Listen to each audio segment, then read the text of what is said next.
Friends, fans, and fine folk, grab your drinks and snacks and come down around the campfire for this short rest with me and my friend Ash from Catchy Cantrips. How's it going, Ash?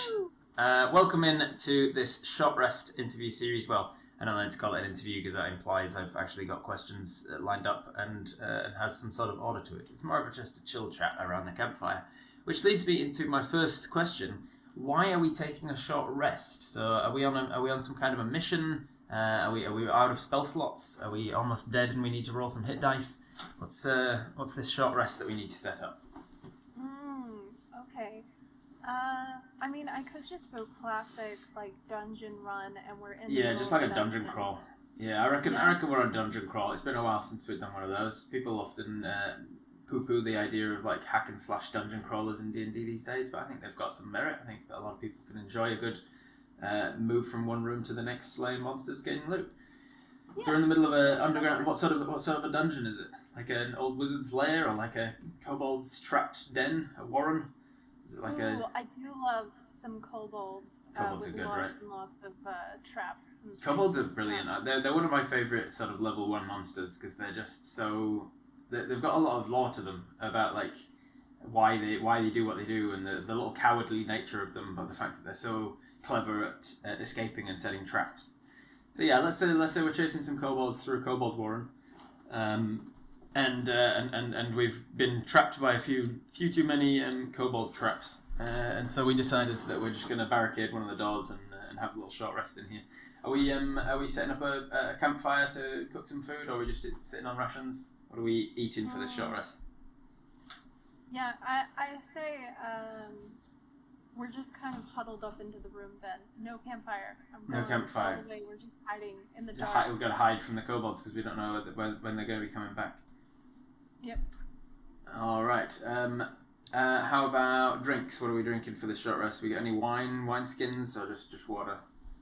Got a spring in this little dungeon? Ooh, we could say that we grabbed some water from maybe some of the traps or something like that. There was one of the rooms was like a water trap that slowly filled up the room full of water, and we realised it's actually fresh water, so we'll just refill our water skins before we set off from there. There was always that chance that it was poison and that was part of the trap, because it didn't seem like it was part of it. It was weird that there was a thing of water, but yeah, we were like, why would they? I mean, it's quite pure fresh water. It's clean. It's like it's filtered for some reason. They're using filtered water on the bad guys. Maybe that's because maybe the kobolds intend to eat the people that they drown in that trap, and so they don't want to be using poison on them. It ruins the meat. I mean, that makes sense. So we're set up for our short rest. We're going to have a little breather, get some spell slots back and whatnot, get some hit points back, something like that. Let's start by chatting about the name Catchy Cantrips. Where did that come from? Okay, so now that you guys can hear me, I think we very quickly came up with the name because we were being goobers and we were just throwing a bunch of names at the board and deciding what sounded nice. So I know it's not super glamorous and that there's not this long-winded, berated adventure. That's how a lot of things happen. But yeah, it was literally, we were like, we need a fun name. But then we realized, actually, vastly too late, that that there is Careful Cantrip and a bunch of other cantrips. There's 100 cantrips, yeah. But then again, there's in the world of D&D streaming, D&D content creation, every name is going to have something with the word critical, cantrip, dice. It's going to have something like that. There's a million different critical dice or critical hit collectibles or critical this or some pun on the word roll. They've all been taken at this point. So it's not like you're going to have some way of coming up with something that's completely unique and also somehow references D&D or role-playing. So it's going to happen. I don't know how you handle having so many people talking to you at one time, because I'm so tempted to look down. And I just love the random little things that people say. Like, somebody called me out and said that I'm actually working with the tech goblins and then I'm going to be splitting the channel points. And that's why I gave you that idea, is that, I'm getting in on the points. And I'm like, they got me. Exactly. Oh man. Yep. Yeah, I tend to handle it by ignoring them entirely, especially for short rests. So short rests, you guys can use your channel points. Speaking of channel points, you can use them to ask questions of me and the guest, and that makes sure that I don't miss the questions. If you use your channel point, ask a D&D question redemption, then it goes into the list of channel point redemptions.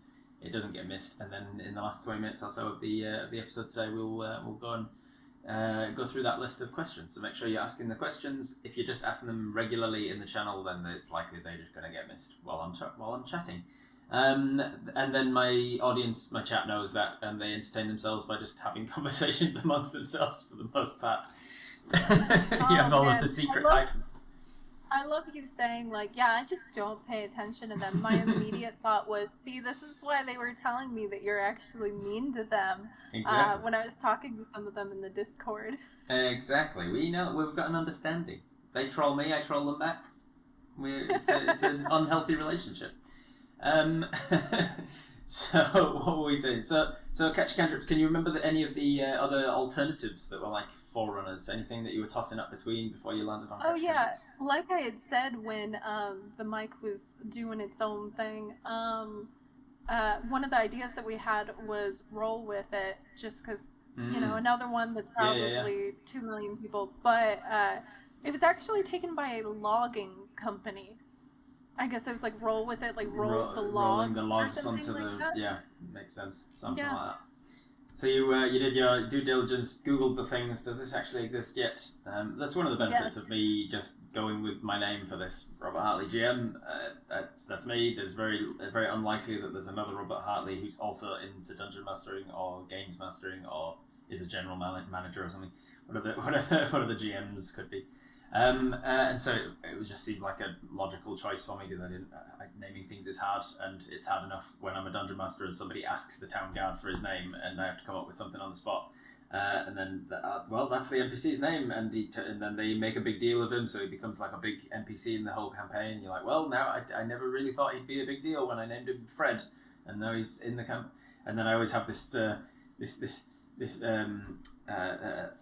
fear, this anxiety that's around whenever I have to name anything, like in the game, a town, a city, a monster. I'm going, well, this is going to be a big deal. They're gonna be like scrutinizing the name and thinking about it, and it's going to be on all of their notebooks forevermore.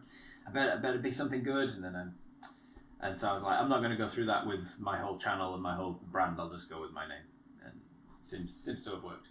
The only downside is I don't have the anonymity to hide behind on like accounts on anything online, any social medias or anything. I can't just hide behind the brand name account, RHGM, I suppose. My personal accounts, my business accounts. Might have to split them at some point. Anyway, so I wonder how many other Robert Hartleys there are now, because I had just seen a thing on I think it was on Twitter or something like that the other day, where there's like a bunch of accounts that get made a lot of the time that are very close to people with decent sized communities, and so I wonder if there's like variations now. Maybe, yeah. Maybe I'm big enough to have had some fake ones popping up and pretending to be me. I don't know. I haven't checked it out, actually. I should do. Whenever there's a new media pops up, like when Twitter was burning down recently and everybody was jumping ship and going over to a couple of other different ones, I went onto those new platforms that were starting up and grabbed the Robert Hartley GM tag in case I needed it. I even grabbed Robert Hartley GM on OnlyFans because I was like, I'm not gonna let somebody start an OnlyFans and pretend to be me. So I was like, again, I'll go out there and grab the domains that I can. And I grabbed roberthartleygm.com as well, just to sit on that for when I need the website later. That's so funny. That idea of someone making an OnlyFans for you, and all they post is like a bunch of toes, so that it could have been me. Exactly. So I grabbed Robert Hartley OnlyFans, and then I put as the tag on it, I'm a dungeon master, if you know what I mean. It was. Instantly 500 follows. Exactly, right? Exactly. Anyway, the Catchy Cantrips team, it's just you and your partner David? Yeah, so it pretty much is just us for most everything. The game that we're making and stuff, which I know we're probably going to talk about in a little bit, but the game that we're making, we had help from two of our friends that have much better grammar than we do because we are just all over the place. We're artists and not with words. Um, and so they have much better grammar than we do, and so they were helping us with a lot of the editing and stuff because it's a lot of text for the game. But then we also have a friend who is coding the whole darn thing, so it is pretty much just the two of us except for when it comes to that game. Yeah, but everything else is just us. Well, that's a perfect segue then. Tell me about what it is that. Summarize for me, for anybody who's in my community and doesn't know, what is Catchy Cantrips? What do you guys do? Oh goodness. We are a very confused brand that we are streamers, but then we're also becoming game creators and leaning more into the community building aspect of it. But we basically build a homebrew world on our stream. So if you haven't already checked out our stream, I definitely recommend it. We're constantly making homebrew content and working on this game. And then we also have a campaign that we do or that we've done. But we actually, our campaign ended, I think, like 2 months ago or something like that. And we're gonna do another one at some point, but this game is like priority right now. Makes sense. So the long-winded way of saying we do things. D&D related things. Always D&D or any other TTRPGs? I guess it's mainly just D&D as of right now, but I mean the game itself kind of just takes a little bit from a lot of things, so mainly D&D for now. Makes sense. Makes sense. It's same with me. Like I called myself GM when I started out because giving myself that future-proofing option of expanding away from Dungeons and Dragons might not just be a DM for the rest of my life, but I do at this stage mostly do Dungeons and Dragons related things. I just play a lot of other TTRPGs, mostly on other people's channels and whatnot. So, do you have a favorite? Favorite TTRPG? It has to be D&D. Yeah, that's why I've stuck with it for so long. But favorite like one-page RPGs, I really have a soft spot for Sexy Battle Wizards. You ever heard of that one? It is exactly as it sounds. You are a wizard, and you have 3 stats: sexy, battle, and wizard. And and so if you come across a guard, you might want to seduce the guard out of the way, in which case you roll sexy. You might want to just punch the guard out, then you roll battle, or you might want to do some sort of magic to charm him or something, or make him think that there's something going on elsewhere in case you roll wizard. And you either roll 1d6, 2d6, or 3d6 depending on your stats, which one you've put which in.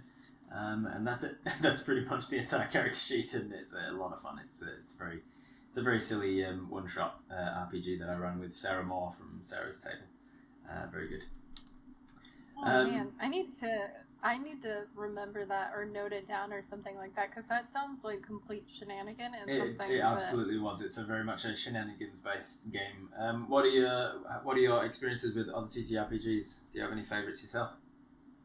I honestly, I feel so bad because I feel like I'm not actually super experienced with a lot of TTRPGs, and I've been seeing so many of them. I mean, even more now since the whole fiasco of things, of different systems and stuff coming out. But yeah, I honestly, I don't know. I've done a couple of different variations of things of like D&D, but yeah, I'm a noob, but I don't know what I'm doing. That's fair enough. That's fair enough. Have you only played D&D then, or have you played anything else at all? You ever played any Pathfinder? No, I haven't. I'm missing out on the world. Blades of the Dark, Honey Heist. None of them. We're gonna have to get you in for a one-shot sometime. Because a lot of those that you just listed, I had opportunities to play them, but I was always busy the day that my friend group that I play a lot of these games with were playing. So I'm like, crap, I've heard those, and I almost did, but I didn't. So, no. Well, there's a lot of them that I haven't played either. I've never played Vampire the Masquerade yet, but next week for Jasper's Game Week, which is a charity stream, I'll be in a game of Vampire the Masquerade for the first time, which is very exciting. And on Tuesday coming up, I'm playing my first game of Blades in the Dark with Sarah's Table, which is going to be very exciting as well. So little by little, I'm also working my way through them. A couple of years ago, I hadn't played any of them either, and now I've played at least one shot of a whole bunch of different games. I ran a game not recently, about a year ago or so, called Kaiju Girls, which is a one-page game where you are all like Japanese schoolgirls who can turn into kaiju at will. Or if your stress gets too high, if the stress mechanic gets to 6 or something, you turn into a kaiju monster and start attacking the city, and then everybody else also gets stressed from that, and they can also then turn into kaiju as well. And it's just another shenanigans-based silly game. It's very fun. There's a lot of RPGs out there, and that's why I went with GM in the title instead. I mean, that's smart.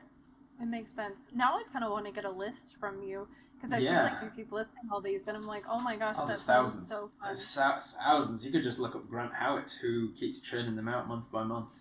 Grant Howitt's probably the most prolific one-page RPG author. He keeps making all of these games. He's the guy who created Honey Heist, probably one of the more famous one-page RPGs, where you're playing bears who want to steal honey. Bears in hats, importantly. Specifically hats. It has to be, yeah. It's one page for all of the rules, and yet he still uses a good quarter of the page for just a table deciding which hat you're wearing, which has no mechanical benefit on the game at all. But it sort of sets the tone for how important the rules are in those sorts of games. Somebody just mentioned one that I really liked as well, called 10 Candles, that I ran I played in with a friend of mine, Dreaded GM, who they run this horror-like game, and it's played with lights off in a darkened room, and you just have 10 tea lights or 10 candles as the only light, and every time that something bad happens to one of you and your characters or whatever, you blow out one of the candles, and once all the candles are gone, everybody's dead. And it's a game where you are guaranteed, like, you go into it knowing this is going to end in a TPK. You are going to die. That's the aim of the game. There's no winning. There's no winning. You're going to die. The point of 10 Candles is to tell as compelling and interesting a story as you can in the last few moments or few minutes or few days of your character's life, as it were, as some horror chases you down and finishes you all off. And it's very compelling and really fun if you're into those sorts of games and those sorts of stories. It's an incredible game. It's very good. Anyway, we're not talking about that. We're talking about D&D. We're talking about Catchy Cantrips. I'm doing it as well now. Catchy Cantrips. The name. So you started out. When was your intent right from the very beginning? We're going to be making D&D content, or were you just like, we'll start streaming and see if there's an audience for it, or why did you get into it, and why did you start in the first place? The whole reason why we started in the first place is because David and I both really love creating creatures, and we also like world building as a whole.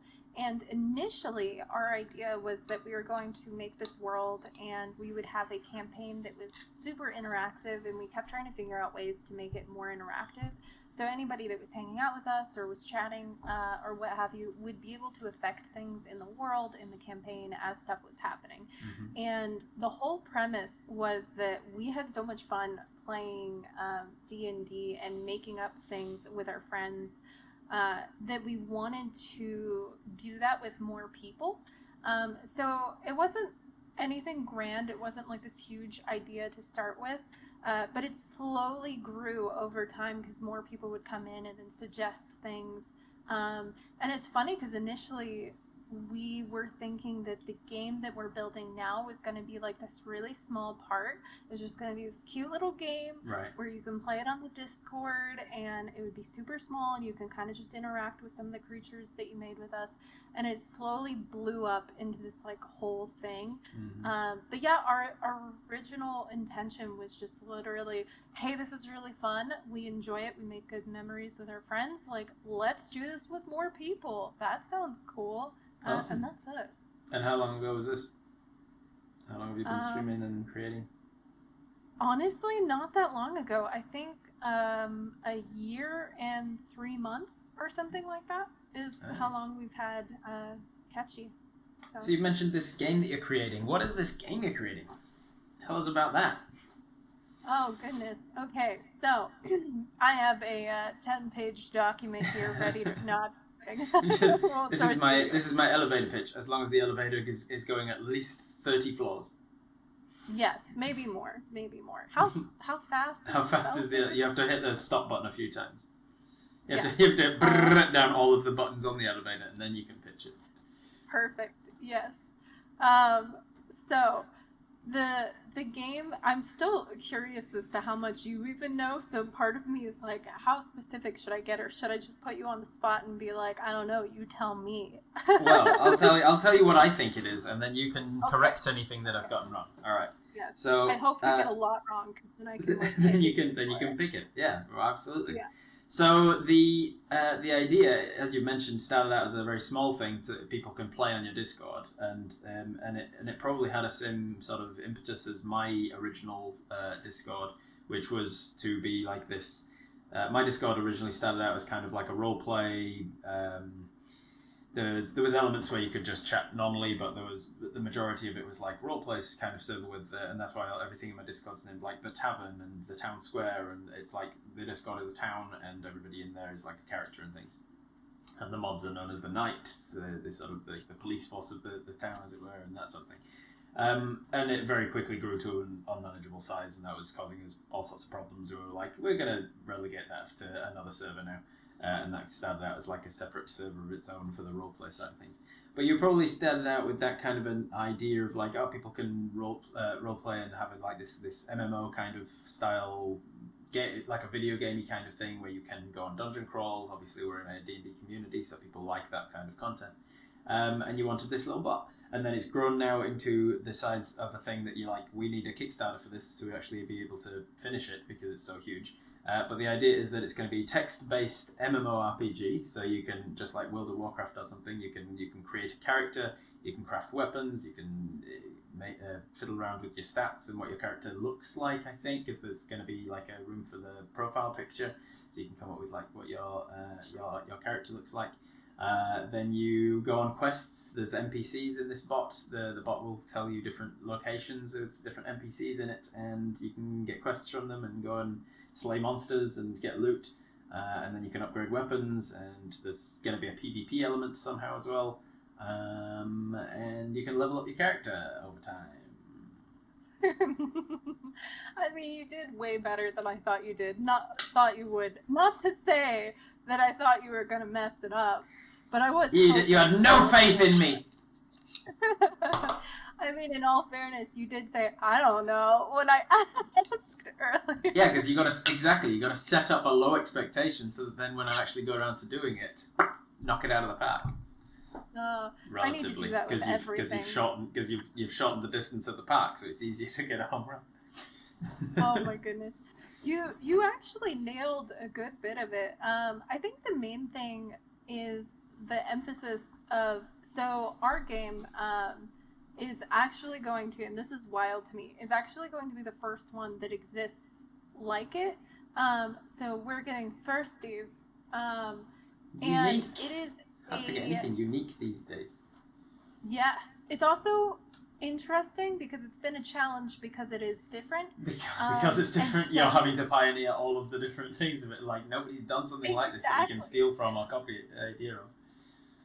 It's actually really funny. That has been such a huge issue that I never thought would be an issue, because it's like, oh, make something unique. It's great. You don't even have to worry about anything. But holy cow, the number of people that have come to us and been like, okay, so it's like Chat GBT, like you're running a thing through like a Word thing, and I'm like, no, not at all. We're writing this stuff, and they're like, oh, so it's like you run your own campaigns through the thing that you made. And I was like, no, it's its own thing, like it's its own full already made thing. And they're like, okay, so then it's just like a normal RPG. Like, I don't know if you know about these, but there's Epic, Brownie, and Ultimate RPG.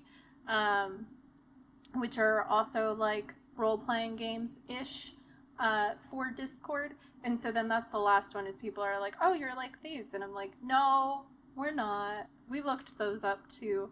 But what's the distinction between those and yours then? What are you doing that is different? That if there is like an RPG Discord thing already? Yeah, so those actually they're really cool. Not to like randomly talk about other people's creations too. I'm so good at marketing myself. Yeah. But they're also really awesome. But the main difference between theirs and ours is that ours is more of a choose your own adventure style game. Right. So it actually has branching narratives that are like long narratives where you're interacting with people, with creatures, with the world, and with the lore. Right. So then you're actually going through these big dialogues where you have selections where you can choose to do and engage with things in different ways or to communicate with different NPCs in different ways. Whereas those other games are more of like click base where you just sit there and you click, and like if you're battling something you just click attack like repeatedly, and then right. your character is supposedly attacking, right, which okay. I know is a market. Like some people love that just to try to build up the points and stuff. So but ours is not like that at all. It's where you actually have to go through the branching narratives. You have to learn the lore and interact with the characters. And combat is a lot like D&D, where you roll initiative and then you can choose, depending on your class, you can actually choose between a bunch of different spells. Right. You can heal mid-battle and do a bunch of different things rather than just clicking a button that says attack. Yeah. Like it's more strategy. Yeah, that makes sense. I like that. That sounds cool. So what's the scope of this thing? Like how big is it? Like is it an ongoing thing? Like like with D&D, you can just keep going with your character for as long as you want to, or is it like got set endings that you've written into it with the narrative? So it doesn't actually have any set endings because everybody's interaction with it is going to be unique. Because I think the best way to put it is it's like an open world video game, where yes, there's central parts of a story or like main things that you learn about the world, but a lot of the going and doing all the side quests and stuff is completely random depending on what you choose. Right. So it's kind of more like that, but then there isn't solid endings. I think it's going to continue to grow as our community grows, since it's so community focused in that everybody is contributing to it. Not to mention that this is like my favorite part because I think this is so cool, but we're going to be taking things that people do and adding it back into the world. So say you make a character, and I know somebody in here is going to do this. But say you make a character and you're a total murder hobo. You just go through and you're like, I'm going to kill everyone and everything that I can in this game for no apparent reason and choose every like terrible option just because it's funny. And then go through. We might see that on our end and then be like, that is so wild that this person chose every possible way to murder people and stuff. And so then we're going to put them into the world lore so that other people might see, yeah, we've heard that there's a murderer on the loose. Wanted poster and capture and kill this particular player or whatever. That's interesting, and there is an element of PvP in this. Yes, people can choose to. Yeah. And people can opt out of that if they don't want to be killed by random murder hobos, or not? No, you just have to accept You just have fate. to. No. That's it. You're in an MMO. Deal with it. Yeah, exactly. No, we thought of that with both trading, because you can also trade items and stuff as well. Yeah. With both trading and PvP, it comes up as a request. So it'll be like, so-and-so wants to battle with you, and it gives you some of their base information. So it's not like they could hide and be secretly a really high-level character that's trying to battle someone who just joined. Yeah. It will say their level and their class. It won't give everything, all of their armor and stuff. Yeah. It won't give details like that, but it gives you a general idea. Gives you enough to be like, I can probably take this guy. Yeah. So then you can also do PvP that's just for fun, and you can also do PvP that's for gold. So then you can bet gold. So you could be like, well, I have 5 gold. I'm going to bet all of it because I feel like I could take you out. And then you could bet it. And then if you lose, that sucks. It's your gold. And so you get gold by going on quests and completing things like that and picking up loot from monsters, all the usual stuff. Yeah, it is. It is very much video gamey in that aspect, except for it's just text based. Yeah. So you can do more than just do quests, but you can also just like explore areas, and then there's random chances of you encountering monsters. So say you want to randomly explore a forest, you'll go through a dialogue that's like, you walk through the meadows and you head into the forest and you hear a creek over this way. Do you want to head to the creek or do you want to go deeper into the forest? That kind of thing. Yeah. And it will be different each time that you do an exploration thing. Okay. And so you can go and you can sometimes find random loot or different scenarios, like maybe you find a fallen soldier and you don't know what happened to him or something like that. So to look behind the curtain a little, in terms of writing a choose your own ending that's different every time, is that there's lots of different options. So they say they've chosen to go into the so and so woods or whatever. Mm-hmm. Then the code picks from a multiple options and then gives you 2 of them and says like this way or that way, but it's only 2 yes. what could have been multiple different ones. Yes. And so somebody else going into the woods will get a different 2 options. You find a soldier yeah. or you go to the creek. Yeah, okay. Exactly. Cool. Man, so it is a lot of writing. That is so much crazy. work. Jeez. That's an intimidating amount of work. That's why we've been doing it for over a year now, and it's still not done. But I think the craziest thing out of all of it is that we have one coder. We have just one guy who's coding this whole dang thing. And like, obviously, David and I, and then our friends as well that I mentioned earlier, are doing the writing and going through and working through all of those different options, all of those different events and everything. But my friend, his name's George, who's doing the coding, is literally just doing all of it by himself, and it is hundreds of thousands of lines of code. Mm-hmm. It is not simple at all. It is crazy. So props to him. Holy cow, everybody in chat. Like, insane. And do you have a background as a writer? Do you have writing experience? You say you and David and your friends are writing the actual text that's going to be on the screen. So some of our friends actually do have writing histories and stuff, but I myself, like I had said earlier, will never say that I'm particularly a writer. I do enjoy writing, and I do enjoy coming up with stories, but I definitely lean more towards the artwork side of things. If you've ever come on when I'm drawing, I do all of the artwork for all of the creatures and everything. Yeah, we had some really gross ones Wednesday, if you ever want to look back on that. Yeah, I've popped into streams before when you're doing your monster world building, sort of outsourcing with the community to like get ideas and things. It's a really interactive and really cool idea, cool way of doing it. And you take those new monsters, you do the artwork for them, which often ends up really amazing and or gross. And then you work together with David to come up with the stats for those monsters, or are you more the art and David's more the stats, or how does the sort of balance? We kind of do a little bit of all the things because David also does artwork as well. Right, so recently, what we've been doing is David will make a 3D model file of the creatures. Wow, nice. So I do the flat wall on the live stream because I draw a lot faster than he does. So I quickly sketch it, and we're talking and interacting with the community, and then he makes a 3D file so that we actually could print it out.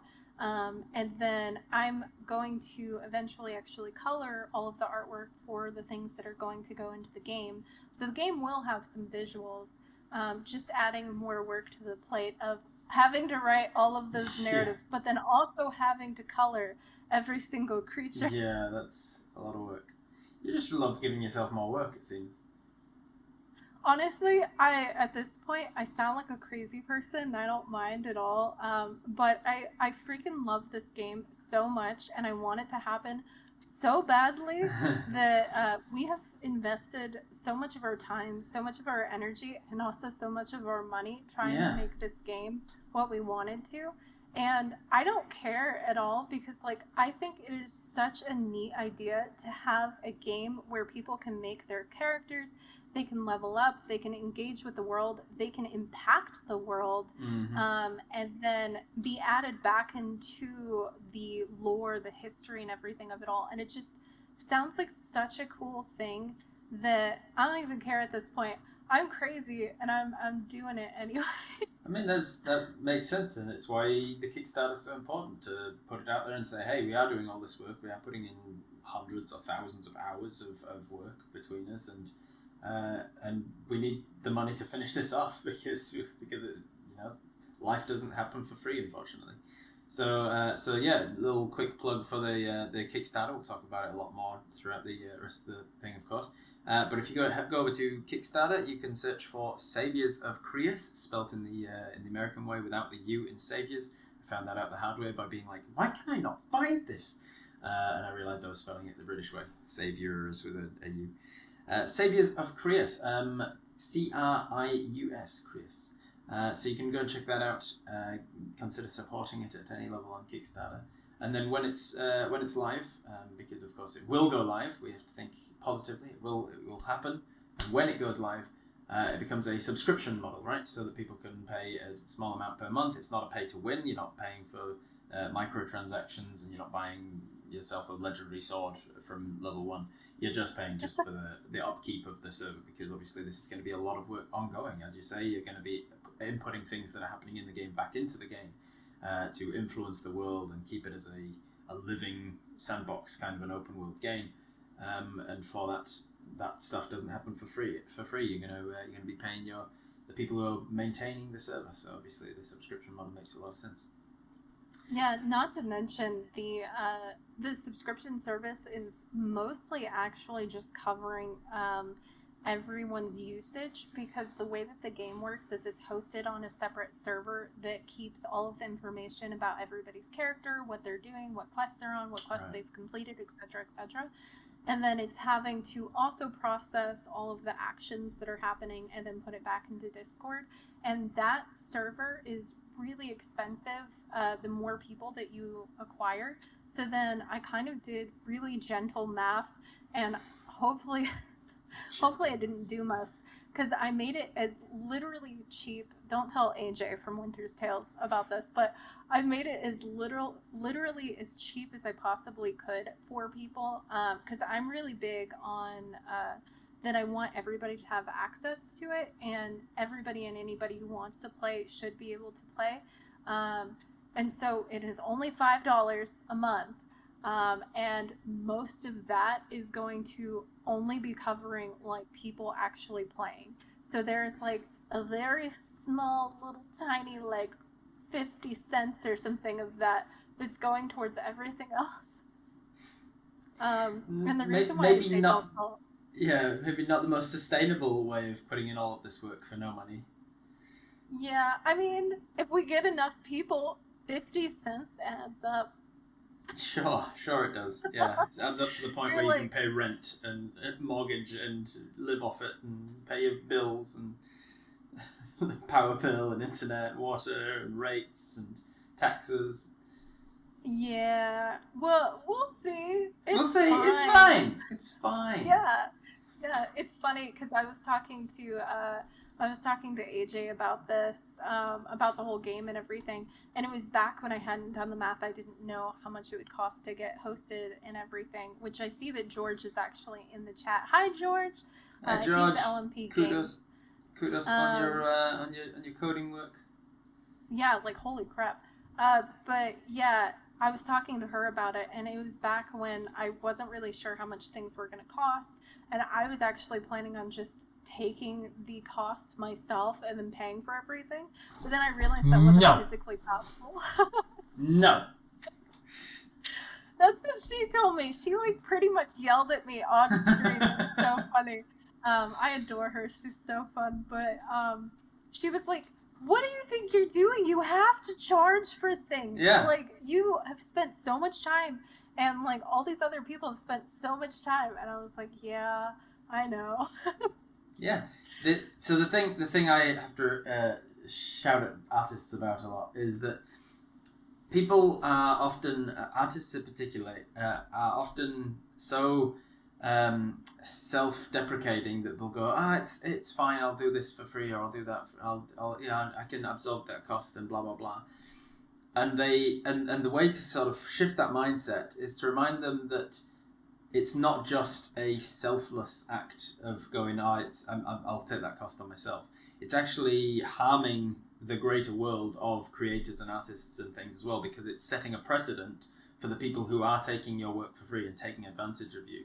It's setting a precedent for them to go, well, this artist did that thing for free for me. So your time is worthless. It's lowering the worth of all artists by taking on that self-deprecating of like, I'll do this for free, or I'll not value my own time. I'll not actually charge what I'm worth. You're lowering the value of all artists. And so if you remind artists of that, they then tend to go like, yeah, okay, I don't want to hurt other artists, and so yes, I will charge what I'm actually worth. You're price dumping. So yeah, it's important to actually charge what you're worth, not undersell yourself. And you can go with your minimum price that you want to go with. You can lower your own price, but don't ever do your creative projects for free. If you're good at it, charge for it. Or even if you're not good at it, just charge less for it. You really need to see. I don't know if she kept the clip of us talking about it and stuff, because it was some time ago. It was when we were first creating it, and then I think again in like November or something last year. But I think she said word for word that pretty much is that it's not just you're also impacting. And that's why I was like, oh yeah, okay, fair. What you're doing is definitely worth $5 a month, so I mean, go for it. Absolutely. Subscription model makes sense for something like this, where there's going to be ongoing work month to month on the thing. So what's your initial hopes for this thing, and then how has that changed as you've been working on it? What has evolved most over the period of time that you've been working on this game? I think initially, definitely scale of just the whole thing is what has evolved the most. Like we had talked about earlier, it's just so funny to me, and like George is in the chat, so he can attest to this. That we started out with like this thing where we were like, oh, okay, this is going to be a small game, and then we kept adding in a little bit more. And you know what? I can say it's also George's fault too, because he was doing the code and he kept coming up with ideas, and then he would pass us ideas. I could code it to be like this, and I could make it so that it does this when they click on that. Yeah, just adding more work for himself. Called out, exactly. But it became so exciting because then we would talk back and forth and be like, oh, but then you could do this, and then oh, this could happen, and oh, what if we change it like this? And slowly it went from this like simple thing that was just going to be this kind of cool thing that we could do with like a small community to branching out to being this like huge thing that we're like, well, this has the potential to hold any number of people and to interact with any number of people and be this like massive game. And it is just so crazy how much has changed. I can't even, I might even have the notes from the very beginning where I'm like, yeah, well, you'll just pick from a class and it will just be that simple class, and then you'll just level up after you've completed a few quests, and that's it. Da-da. But now it's like this really complex thing, and it's awesome. I'm so excited. How complex does it have the capacity to get? So in like blue sky kind of hypothetical world where thousands of people want to join, is the server going to crash at that point? Like, does it have the capacity to handle thousands of people on there all at once, all playing this game? So we have actually already talked about that, and I think we would have to upgrade the server that we're currently using if we ended up hitting to thousands. But I think we would be able to just upgrade the server, so it would cost a little bit more, and then we'd have to figure out how that's going to work, because I, for some reason, have to put it down as low as possible. I'm sorry. And so we would have to do that. So there might be like a time that if it got really popular, we'd have to say, hey, everyone, give us like some time, and we have to switch over to a new server. That way we can move everyone's data over so that we can keep this running smoothly. But yeah, I think it could honestly just keep expanding and keep getting larger. And what happens to the people's characters when they're not around? If they have a few weeks where they're not able to jump in and play, there's nothing that can happen to their character while they're away? Is it like a video game where they log out and they just kind of disappear? Are they still there that they can interact with the world? Or the world can interact with them? It's funny because this is my problem, is I'm just too dang enthusiastic. And you just said that, and I was like, oh, what if we can code a thing? I'm sorry, George. I'm so sorry. It's his fault now. But I'm like, what if we could code a thing that if people are gone for a while, that like affects them somehow, or there's like something that happens while they're offline. Oh, he said, oh no. You should be concerned, George. But yeah, that would actually be so cool. So currently, George, so anyway, you're gonna scare my coder out of your chat. We're gonna get some ideas together. We're gonna come up with more ideas by the end of this stream. I love it. So currently, yes, they just disappear. Their character is saved, all of their progress, all of their information. They just kind of go out, and then they come back, and they're in the same scenario, in the same world. Obviously, some of the quests and some of the scenarios might have adjusted a little bit if we go back in and we edit it based on somebody else's characters. So it might be open quests in different. your quest book might be like, oh, I actually need to do something slightly different than I originally was told because I haven't logged in and the quest has changed. Yeah. So it might be like, oh, actually Joe Schmo is, I'm great at names too. Is dead, or something, some murder hobo like got him, and when so killed the next quest giver, so you can't get your. Could it happen that somebody gets screwed over from that sort of thing, like the person who was going to give the reward for completing the quest has been murdered by some other player? I would probably never change anything lore-wise or story-wise that would break any of the quests. I'll be really careful about that, because that's one thing. I like video games a lot. I play a lot of video games. And MMOs and stuff, if they allow people to murder people that have anything to do with, like, finishing a quest or giving a quest, can be very annoying.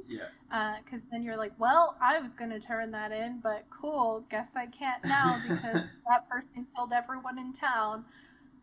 So I'll avoid that. It will be mainly just for flavor when people's actions are added in. And if somebody lapses on their subscription for a few months, they can come back and pick up where they left off with their character. That's the intention of it. Yes, exactly. And I would never punish anyone for a lapse in that. I think that should be obvious by now that I have a hard time with like finances.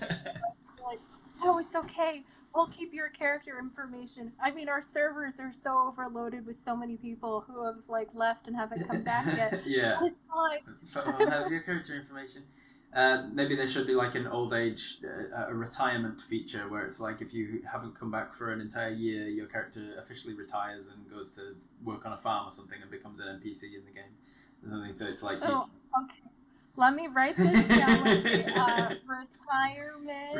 Retirement feature of your character, just so you can get rid of the people who have no intention of ever coming back when their character is just taking up space on the server. Yeah, I love that idea. Don't you, George also loves that idea. Yeah. Something came up and I just forgot about it. So in terms of the leveling up, it's not a pay to win in any way because you're not microtransactioning anything, but you are kind of rewarding those who have more time to actually give to playing, presumably. So you're going to level up faster the more you play. So those who are playing it every single day are going to be higher levels than those who can only have the time to log in once every couple of weeks. Yeah, because the level up system will work like pretty much any video game that you can think of, where the more quests, the more things that you interact with in the world, the more things that you achieve, the more experience points you're going to gain, and so therefore you're going to level up faster. And so for that reason, while it is a multiplayer kind of a game, where other characters are in the game and influencing the game, it won't be a party game. It'll still be a solo campaign that you're going on. So there will actually be both. So most of the missions, I would say, are solo. Most of the storyline and quest missions are solo. However, there is actually multiplayer things that you can do where you can go through kind of dungeon crawls with a party. And you can do those dungeon crawls every day. So if you have like a good group of friends or something, you can balance out your party or not. It's up to you. And then you can go through these dungeons, which would change each time as well. Once again, more writing, but totally worth it because it sounds cool. You're gonna have that sounds cool to how much work it is sliding scale and be like, is it cool enough to put in the extra work that it's gonna take? Yeah, I don't know if I have that sliding scale. Are there any are there any quests that are going to be like locked to specific classes or what have you? So we were thinking in the long run, this isn't something that I think will be out when the beta is released, but in the long run, we're wanting to have guild quests that are like specific to the guild that you're in. However, probably not class specific, because I don't want people to feel like they're missing missing anything out on major. Content. Yeah. But the guilds in particular, so when you choose a guild, you would have quests that you can do specifically for and through your guild to obtain items that you only get through specific guilds, because I think that's cool. But when it first gets released, the guilds will be very basic and will be mainly namesake than anything, but then slowly evolve. That's one of the things we're wanting to do. Shift your guild if you decide you're not gelling with the guild you're in? You can leave and join another? That was in our for the completionist player, they can join a guild, do all the guild quests, move to another guild, do all the guild quests. Yeah, that was actually in our mad person notes, because we actually have this document that we share with poor George, who's just probably dying internally right now in chat. But so we have all these scrabbly notes, but one of the things that we were talking about is we definitely have to have a way for people to be able to switch guilds. However, we want to limit people from not joining a guild and immediately switching, joining another guild and immediately switching repeatedly, just to avoid spam and also to avoid anybody leaving it to gain information on somebody else's guild, because in the Discord, spies, guild spies. Yep, exactly. There'll be different channels for the different guilds, so we don't want somebody like bouncing around and being like, oh, I heard that this guild is planning on doing this and they're going into the dungeon, we should mess that up, or I don't know. But there will be ways to switch, just not spammy switching.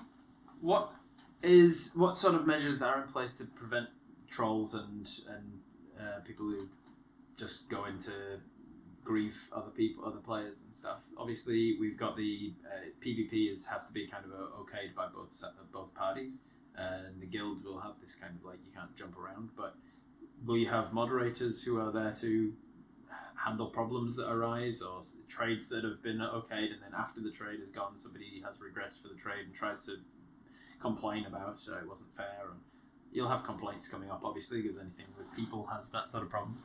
So what's in place for that to handle problems? Yeah, we're gonna have moderators. We already have a couple of people, and we have Shot, who I think I saw in here in the chat at one point, is one of our awesome mods right now currently. But we're going to, as it scales, have more mods to keep up with that, just because I recognize that that is such an issue that is going to happen eventually. But we also have a lot of things to prevent a lot of in-game trolling, like asking and stuff for trades and PvP.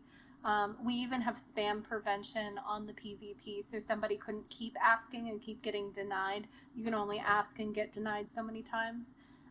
So there's going to be a lot of little ways where we prevent people from doing stuff like that, but I'm sure it'll be a live and learn situation. Like, as much as we could come up with a bunch of ways people can do it, people will always find a new way. Yeah, and there'll be problems that come up that you haven't anticipated and couldn't possibly anticipate. There'll be people who have tech problems, and they're like, "Hey, yesterday I was logged in and I got all this stuff, and then today I've logged in and I don't have that stuff." And you're gonna have to obviously have people there to have that human element to go, let's look into it case by case and see what happens. What about character death? Can a person's character die, and is it a permadeath? Do they make a new character? Is there an afterlife? Die, but... Is George going to code an afterlife quest of afterlife situations? There's a whole. Oh god, let me type that up. Alignments. So George, well, here goes. We're gonna come up with an entire afterlife, and then for me, I gotta write all the stuff for an entire And there's like a celestial quest giver that has to give you a quest, and that's how you then get resurrected into the real. That you have to go. This quest you go on a whole adventure to get resurrected. You have to save your soul, prove your soul. Cool. That sounds cool.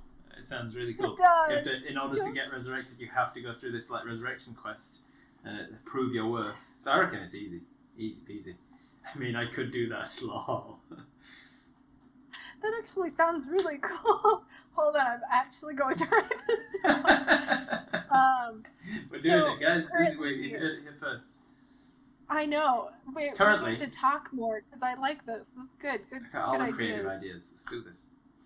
But the problem is, I don't know anything about coding, so I don't know how hard anything is to code. So often I'm talking to my assistant Fancy, I'm often been like, I'd love to have something like this, but it's going to be way too hard. And she'll be like, that's super easy to code. And she'll code something up and just give me it. And then other times I'm like, I just need something to do this. And she'll be like, that's not a thing we can do. So it's like, I've got no idea. I'll just put the ideas out and somebody else can go, I can't do that. Or I can do that easy. I mean, that's what I've been doing to George for this last year. Like, the entire year I've just been like, George, can we do this? And he's like, and I'm like, well, we could do it like this, or like this, or like this. I'd be happy with any of these options. Which is easiest for you to code? So patient with me, because I've been doing that a lot. But yeah, for the question of death. So there is death, however, it's not permadeath. You just kind of wake up in the town again, and depending on the quest that you're on and the circumstance of which you died, you might lose some things like some money or something like that, or you might fail a quest. So there might be a quest where it seems really weird if you're able to just restart it. So you might also fail a quest. However, you won't lose a ton of experience points, or you won't lose like all of your stuff or anything like that. Like, it's not that punishing. But there will be like small things, so you can't be super reckless. But there's a cost to dying, will be a but huge loss. That's kind of the way that I approach the NPC D&D with Viva the Dirt League guys, the campaign that I run there. We decided like the story is centered around these 4 characters, and everything I've got planned for the rest of the campaign is about those 4 characters. And if one of them perma-dies, it kind of screws us all up. Not only the party dynamic, but like people watching expect those characters. There's probably going to be merchandise with those characters and stuff on.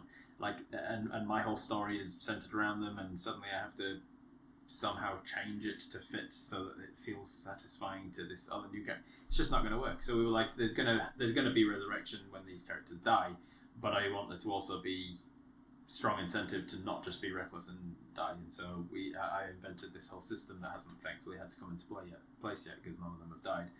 But it's going to cost them a bunch of spell slots and money to resurrect themselves essentially. and some time as well. They're going to have to go on this like side quest to go and find a place where the resurrections can happen and stuff like that. So there's time, money, and resources cost to it, but then they can resurrect and start where they were.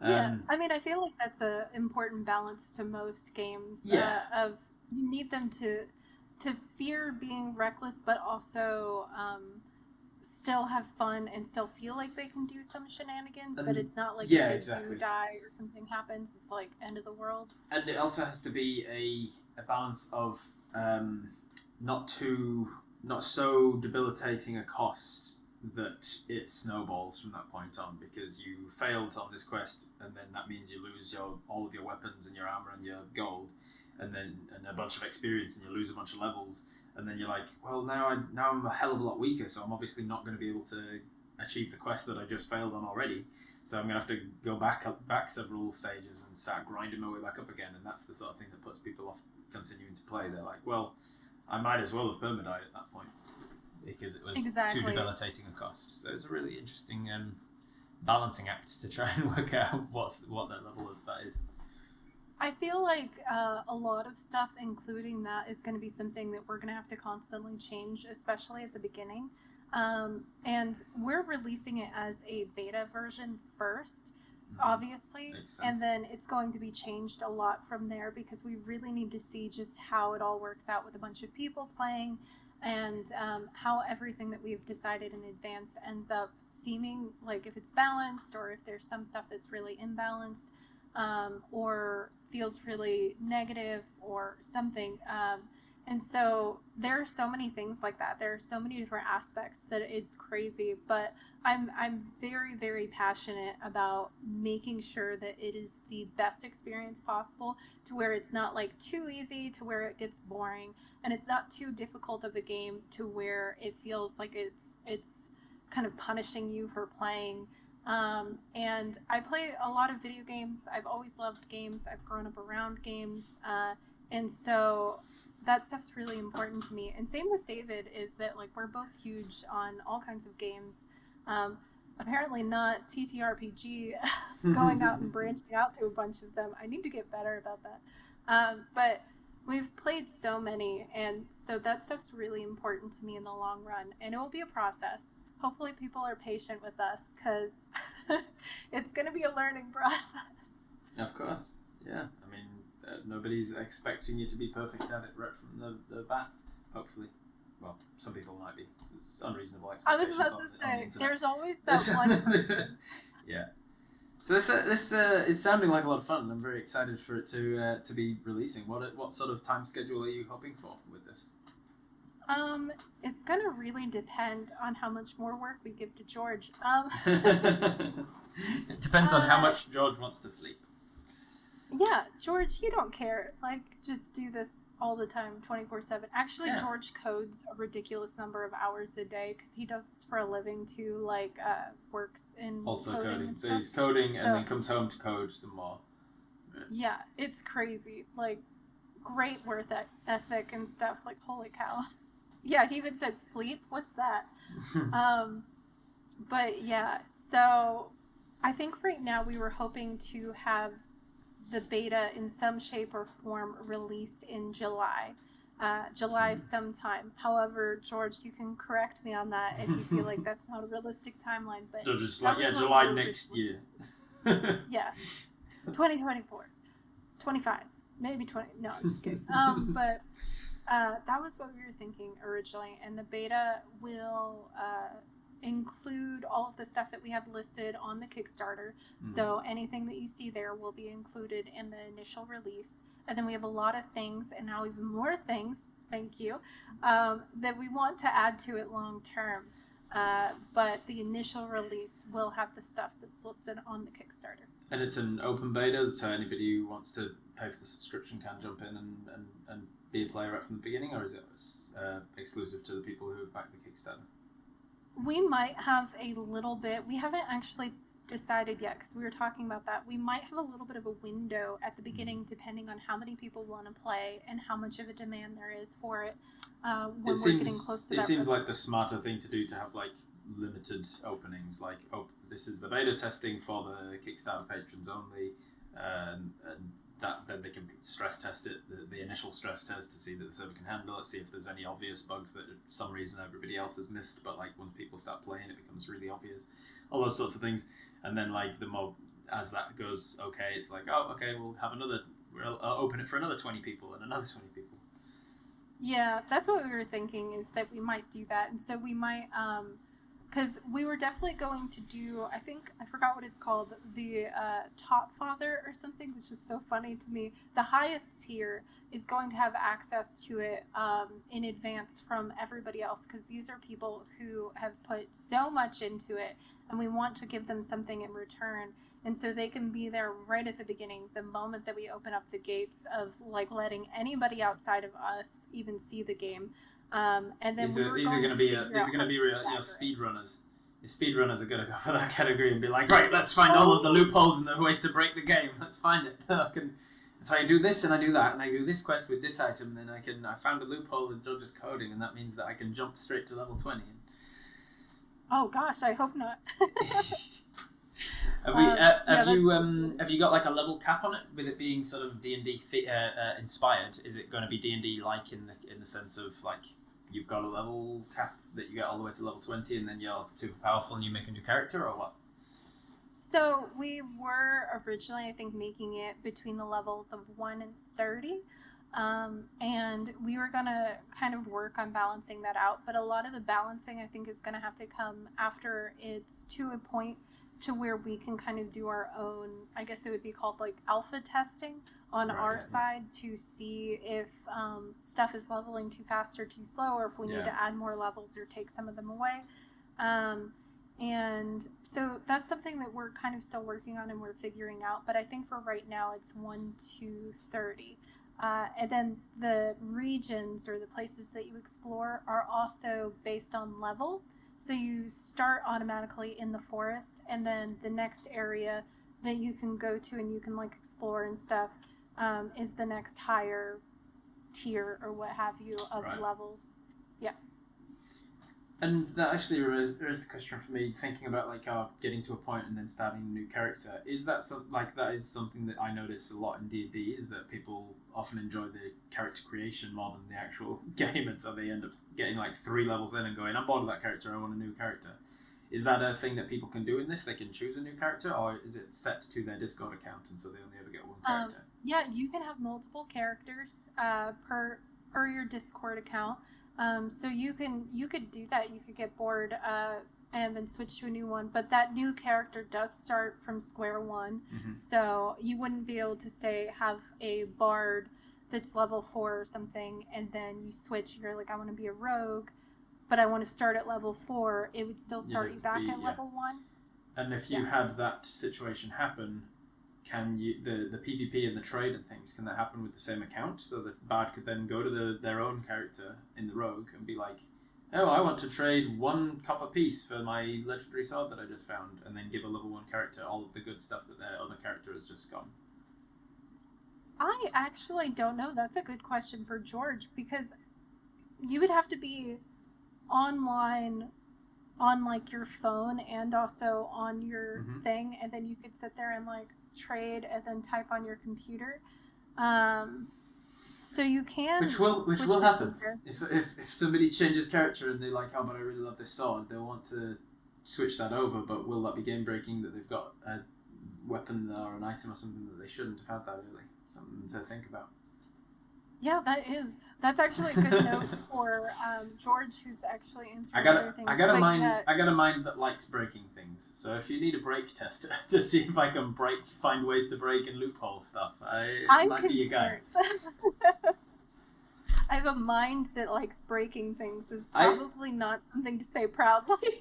I'm proud of it, because it's basically what logic is. Logic, like if you think about things in a very logical way. There's a whole video that I really love from Veritasium, a YouTuber, and he talks about how. Let me give you an example. If I have a rule in mind that there's a particular thing that follows this rule, and I tell you I'm gonna say 3 numbers, and I want you to work out what the rule is of the numbers, and I say the numbers I'm going to give you are 2, 4, 8, and that that sequence of events follows my rule. And then you give me 3 numbers to see if you can work out what my rule is. So give me 3 numbers that you think follows the rule that I'm following with my numbers. Oh, okay. So wait, your numbers are what again?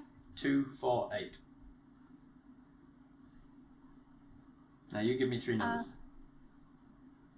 Wait, so 2, 4, 8 just sounds like you're doing 2 and 2, 4 and 4. So then wouldn't it just be, the next number would be 16, I think, if it's following the same logic. So then it would be 1, 2, and then 4, and then 8. So 1, 2, 4 is a sequence that follows my number, follows my rule. And what you've done there is you've given yourself a way of confirming what you already thought. So you thought, you looked at my numbers, 2, 4, 8, and you thought those are numbers that are doubling each time. So the rule that he's thinking of is the next number in the sequence has to double. And so your next example was 1, 2, 4, and that doubled, and you got a yes, you got a confirmation, and so that gives you the confirmation of, the rule is you just double the numbers. Ace in the chat has put 16, 32, 64, and that is a rule that follows my a sequence that follows my rule. But what you're doing is confirmation bias. You've already got an idea of what the rule is, and then you're seeking out things that confirm it for you. If I was to tell you 1, 2, 3 also follows my rule, that might suddenly go, so the rule isn't doubling anymore.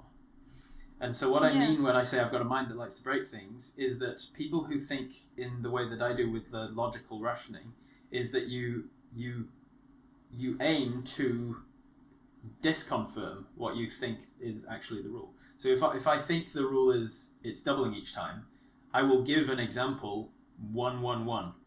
And if that doesn't get it, then you're like, okay, that's actually more information now. I've gotten a no. So you're seeking the no, is what I mean.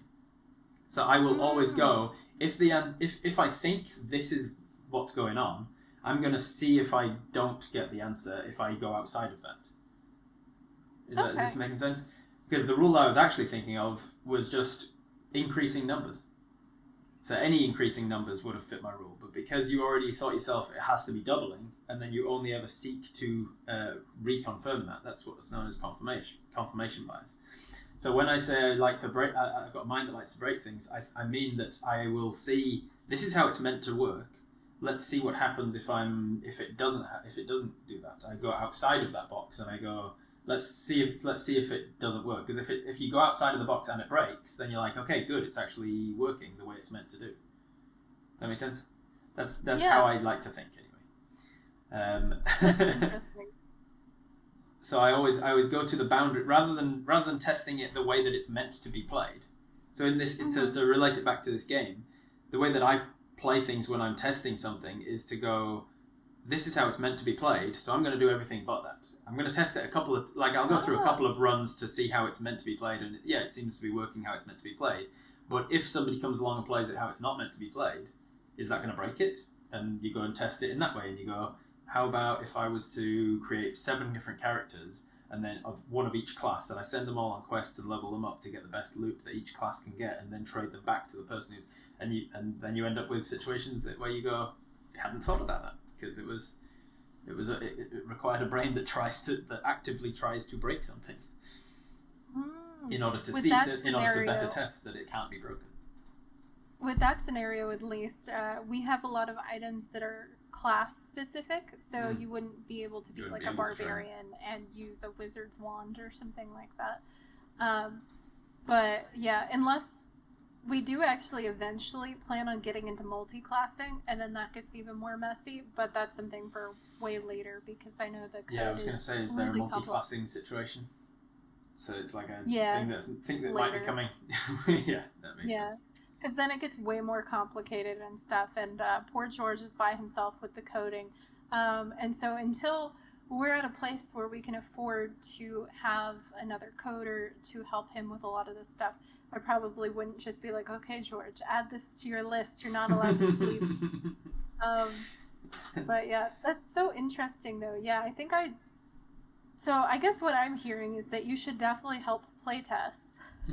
Yeah, stick me in the playtest, and I'll find ways that it's broken. I'll find loopholes. No, I'm definitely for it. I want the game to go as as smoothly as possible so that people can just sit there and play it and enjoy it. And so if you want to come in and you want to try to break it as much as possible, like, I'm for it. I will take you up on that. Yeah, let's do it. I love it.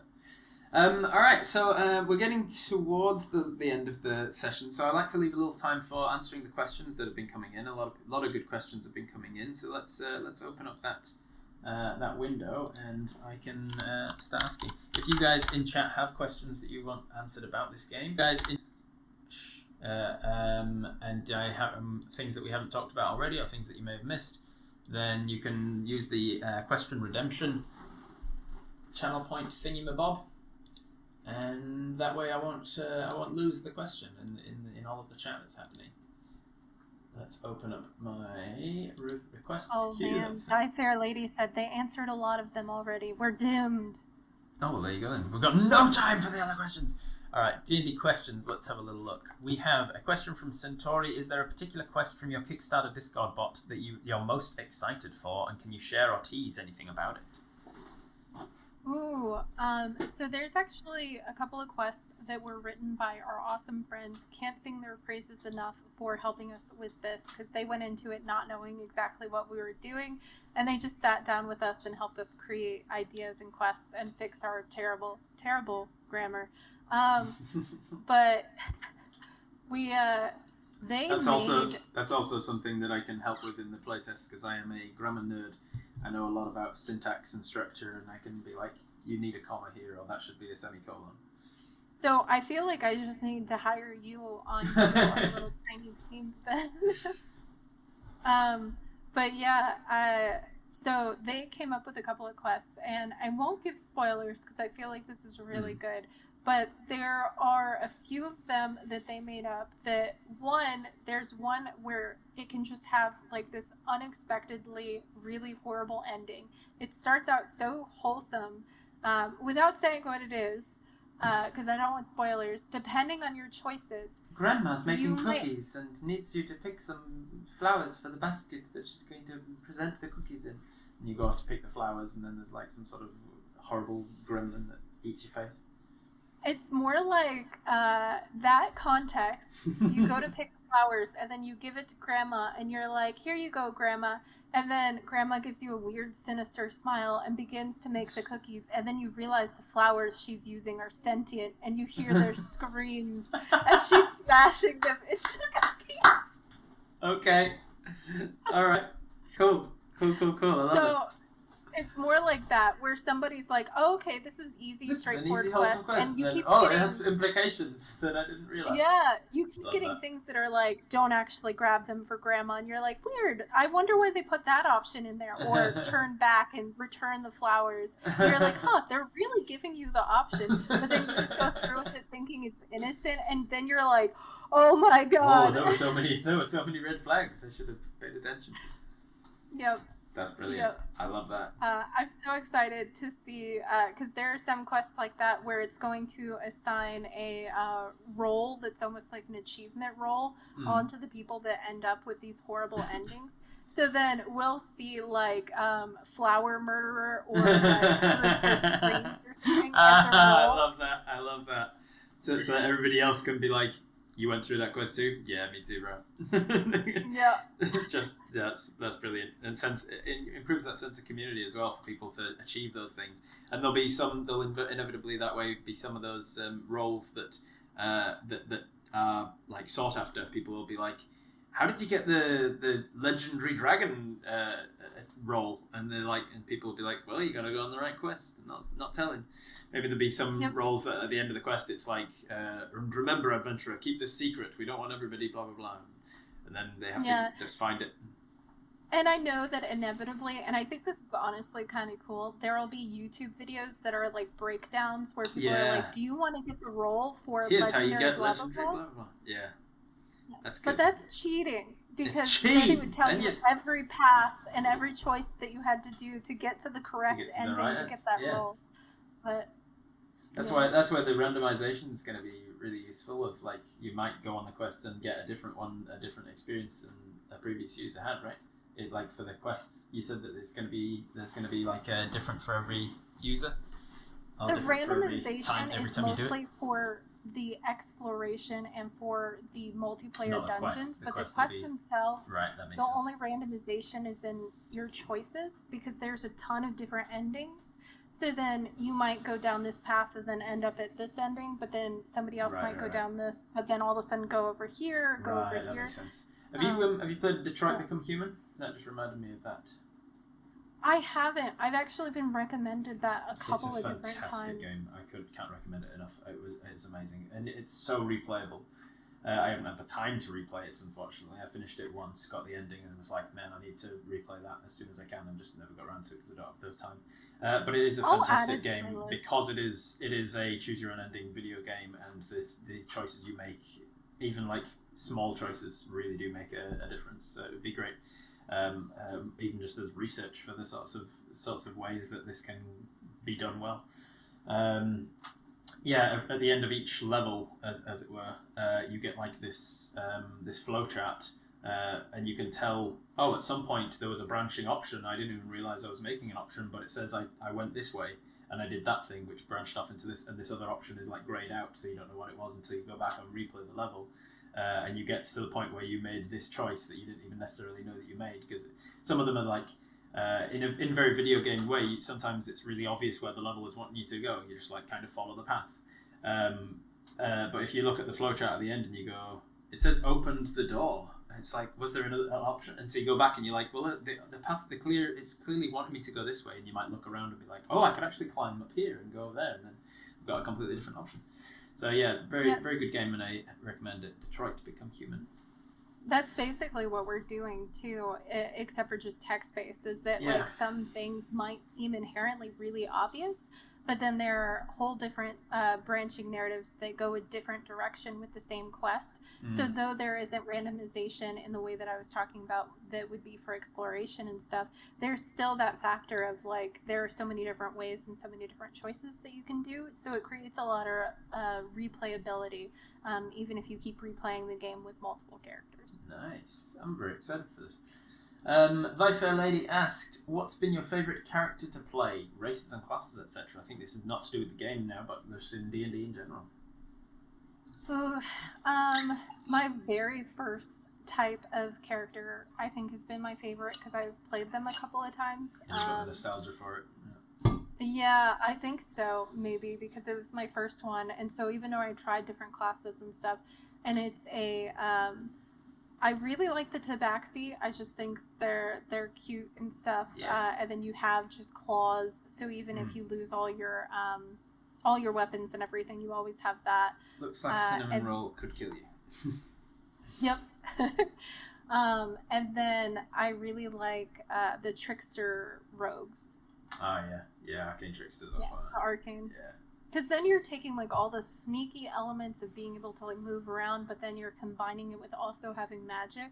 Yeah. And so that's a happy combination. Yeah, it's a nice combination. I do like the subclasses of the martials that have a little bit of casting, with the exception of the Four Elements Monk, which is garbage.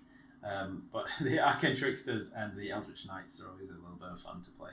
You've got a bit of everything, or just like a martial class, and then take the magic adept feats or something. So you've got a couple of cantrips and things you can do to spice it up or flavour it.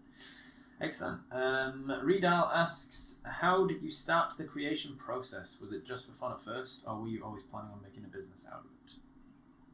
Oh, I guess we kind of answered that already. In that it was literally just, I thought it would be cool.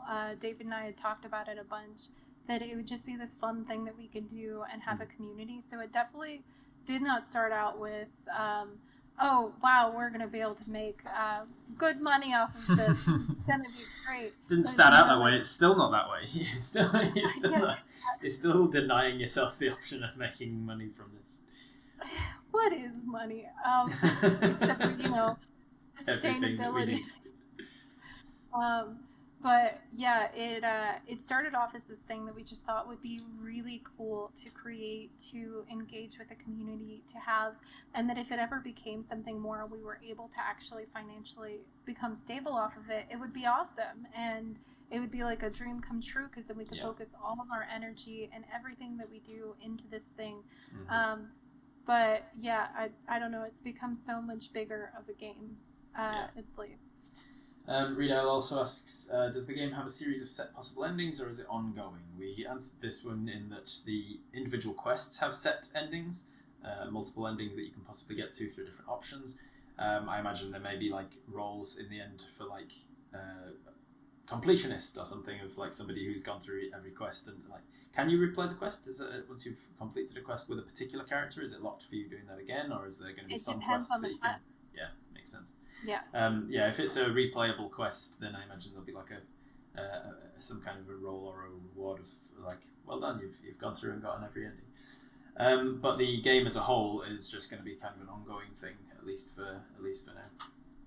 Yeah, we're going to keep adding to leveling, it, and we're also going to have community events and stuff too. So then it won't even just be the base game. We'll also have big events of things that are happening in the world, and we'll have everybody come in and interact and join and try to interact with those events. So it'd be like, I don't know, a dragon is destroying this town, and you can go in and everybody can split up tasks and decide maybe this guild is going to go and focus on saving people while this guild is focusing on killing the dragon. That's cool. I like that. Like big whole community events that everybody can get involved with. I love that. That's a great idea, and really easy to code, I'm sure. just add it on. Easy. Just have the idea and then it's done. There was something. When it gets to a point where somebody is approaching the highest level that you've currently coded for, is that when you start going like, hey, we need to add an expansion to it now, we need to understand, we need to still have something for these people to strive for, or do they get to that point and then go, there's other things I can be doing rather than leveling, like I can be focusing on finishing up the side quests that I haven't done, or I can be focusing on because there's a crafting element to the game, so they can be like crafting items, or they can search for certain artifacts or things like that. Or are you going to be focused on there should always be extra levels to strive for? I think that initially it's going to depend on a lot of things. I think it's going to depend on where we are with the game and where we're at with everything that we want between level 1 and 30. So if we feel really confident, we feel like we've knocked it out, a ton of that stuff is already really completed, looks crisp, like there's not too many bugs, we're feeling good about it, and then somebody nears that end, we might consider raising the bar so that they can go for more levels. We might add new hero regions that are higher. We might play with that, but I don't think up front we're inherently like, oh, we need to make sure that we keep just stacking on levels.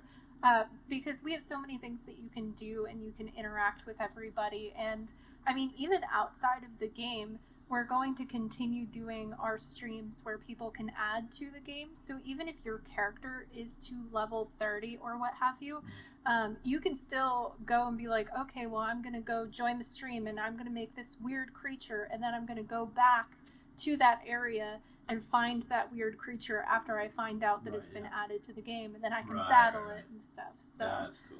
I like that. The rate of progression, do you have any sort of rough idea of how many hours of gameplay it might take a person to get to level 30 if they are doing their best to focus on advancement? Rough ballpark? I can actually very easily say I have no idea. Like, none. We're adding you open the beta test and like within a day or two people are like, I'm a level 27 already.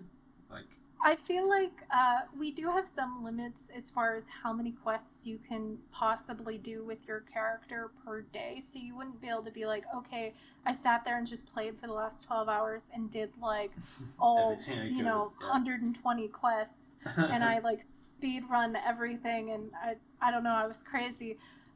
We do have some limits on that just to prevent people from like just burning through everything right away. But I really don't know, because we have a lot quests. You're gonna get some people who are like, I'm gonna get the most out of my month's subscription. I'm gonna play it every waking hour for a month and see if I can finish the game. And then I'm like, sweet, done, move on. Yeah, Which, I mean, is fine if people want to do that, Sure, because if people once wanna play it again, that I way. have a problem. You certainly get get it. you certainly get people doing that with any video game that's released. There's like the day after some new chapter of, I don't know, Last of Us is released. It's like, well, I finished. That's that. I've done that game. Yeah. I mean, I think it's gonna unfortunately just have to be a we'll see how it goes, Take it and as if it we have comes. to balance anything. Yeah, makes sense. Will there be any quests that are like time based? Like you have to come back at a particular time of the day or a particular time zone or anything like that? That's like this is a quest that must happen at night, and so you have to come back when it's nighttime in whatever time zone you're set to, or anything like that. If we did that, which is another idea that sounds great that we're not doing yet, but if we did that, I think it would have to be able to register the time zone of the player, because obviously we're going to have time zones all over the place. Yeah. And I don't know. Hey, George, how difficult? How difficult is that? But yeah, as of right now, nothing is time sensitive, but that's another thing that sounds really cool. And I think more and more things like that to add more depth and more things for people to be like, oh, I have to do this certain way to get this certain role, or I have to do it this certain way to complete this certain quest. Yeah. Just sounds more exciting and more engaging to me. So keep giving me ideas. This is great. Yeah, I'm writing this down. We'll get there. All right. Belle the Cat asks, what does a successful Kickstarter mean for the future of Catchy Cantrips and Catchy Cantrips family? Oh, also hi, Belle. Belle is the absolute freaking sweetest person ever. But yes, so a successful Kickstarter would, I can't even put this into words. Like, for one, I would just be all over the place. It's a crazy concept to me. I really, really want it to do well, and it's doing great right now. I'm already really happy with where it's at. I feel like we're on a good track, but it would help us achieve our July goal of having that game written up and everything, because it would give David and I a lot more time and a lot more brain space to just be focusing on all of that writing. And then we'd also be able to potentially hire on people to help with editing. Like I said, our grammar sucks, but to help with editing and maybe to help with some of the lore upkeep and everything, because we want to keep continuity. Mm-hmm. And there's just so many aspects to this game that the more funds that we're able to put behind it, the better we're going to make it. But I know this is always really bad, and I know some people have talked to me and been like, don't say this, but I mean it. But I'm going to say it anyway.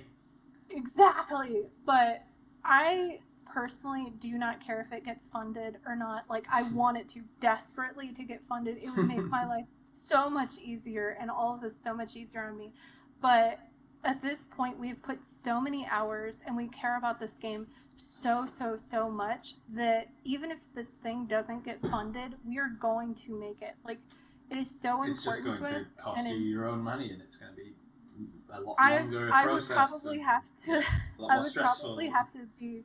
Yeah, I would probably have to be working like 2 different jobs, and I would be trying to put so much money into this because it would be so expensive. And it's very clear the passion that so you hard. have for it. It's definitely clear that it's not a whimsical thing that you're like, oh, I've kind of got this idea for this thing. So it's for that reason. I think it's the sort of Kickstarter that you know is going to happen. You know that if you back it, it's not going to be one of these Kickstarters that you back and then like 2 years later you're going, did I ever get the thing that I Kickstarted? Like it's like it's going to happen regardless of whether you get the money or not. Obviously, the Kickstarter money is going to be incredibly helpful. But that brings up the alternate question to Belle's question of like, what does a successful Kickstarter mean for Catchy Cantrips? What does an unsuccessful one mean? What if you don't achieve your backing? What happens? Do you redo the Kickstarter with a lower amount and try and reduce some of your initial goals, or do you just get a second job and be like, that's it, all right, buckle down. I've got more hours in the day. I don't need to sleep that much. Coffee in my veins. Exactly. Honestly, I am ridiculous, and I realize that I'm ridiculous, and I'm so freaking stubborn. And once I feel really passionate about something, and I just like put my mind, my heart, and everything into it, I go like full on into it.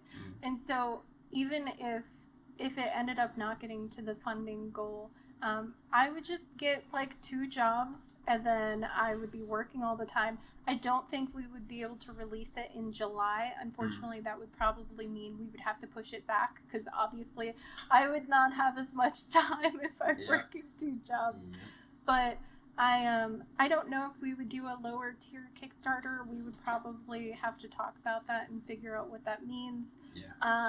But regardless, I whatever happens, I'm going to make sure this thing ends up getting funded and ends up becoming a thing because I feel like it will be so cool, and it will also bring a lot of value to a lot of people who are forever DMs and want to finally have a character and play in a world as a character and not have to worry about that.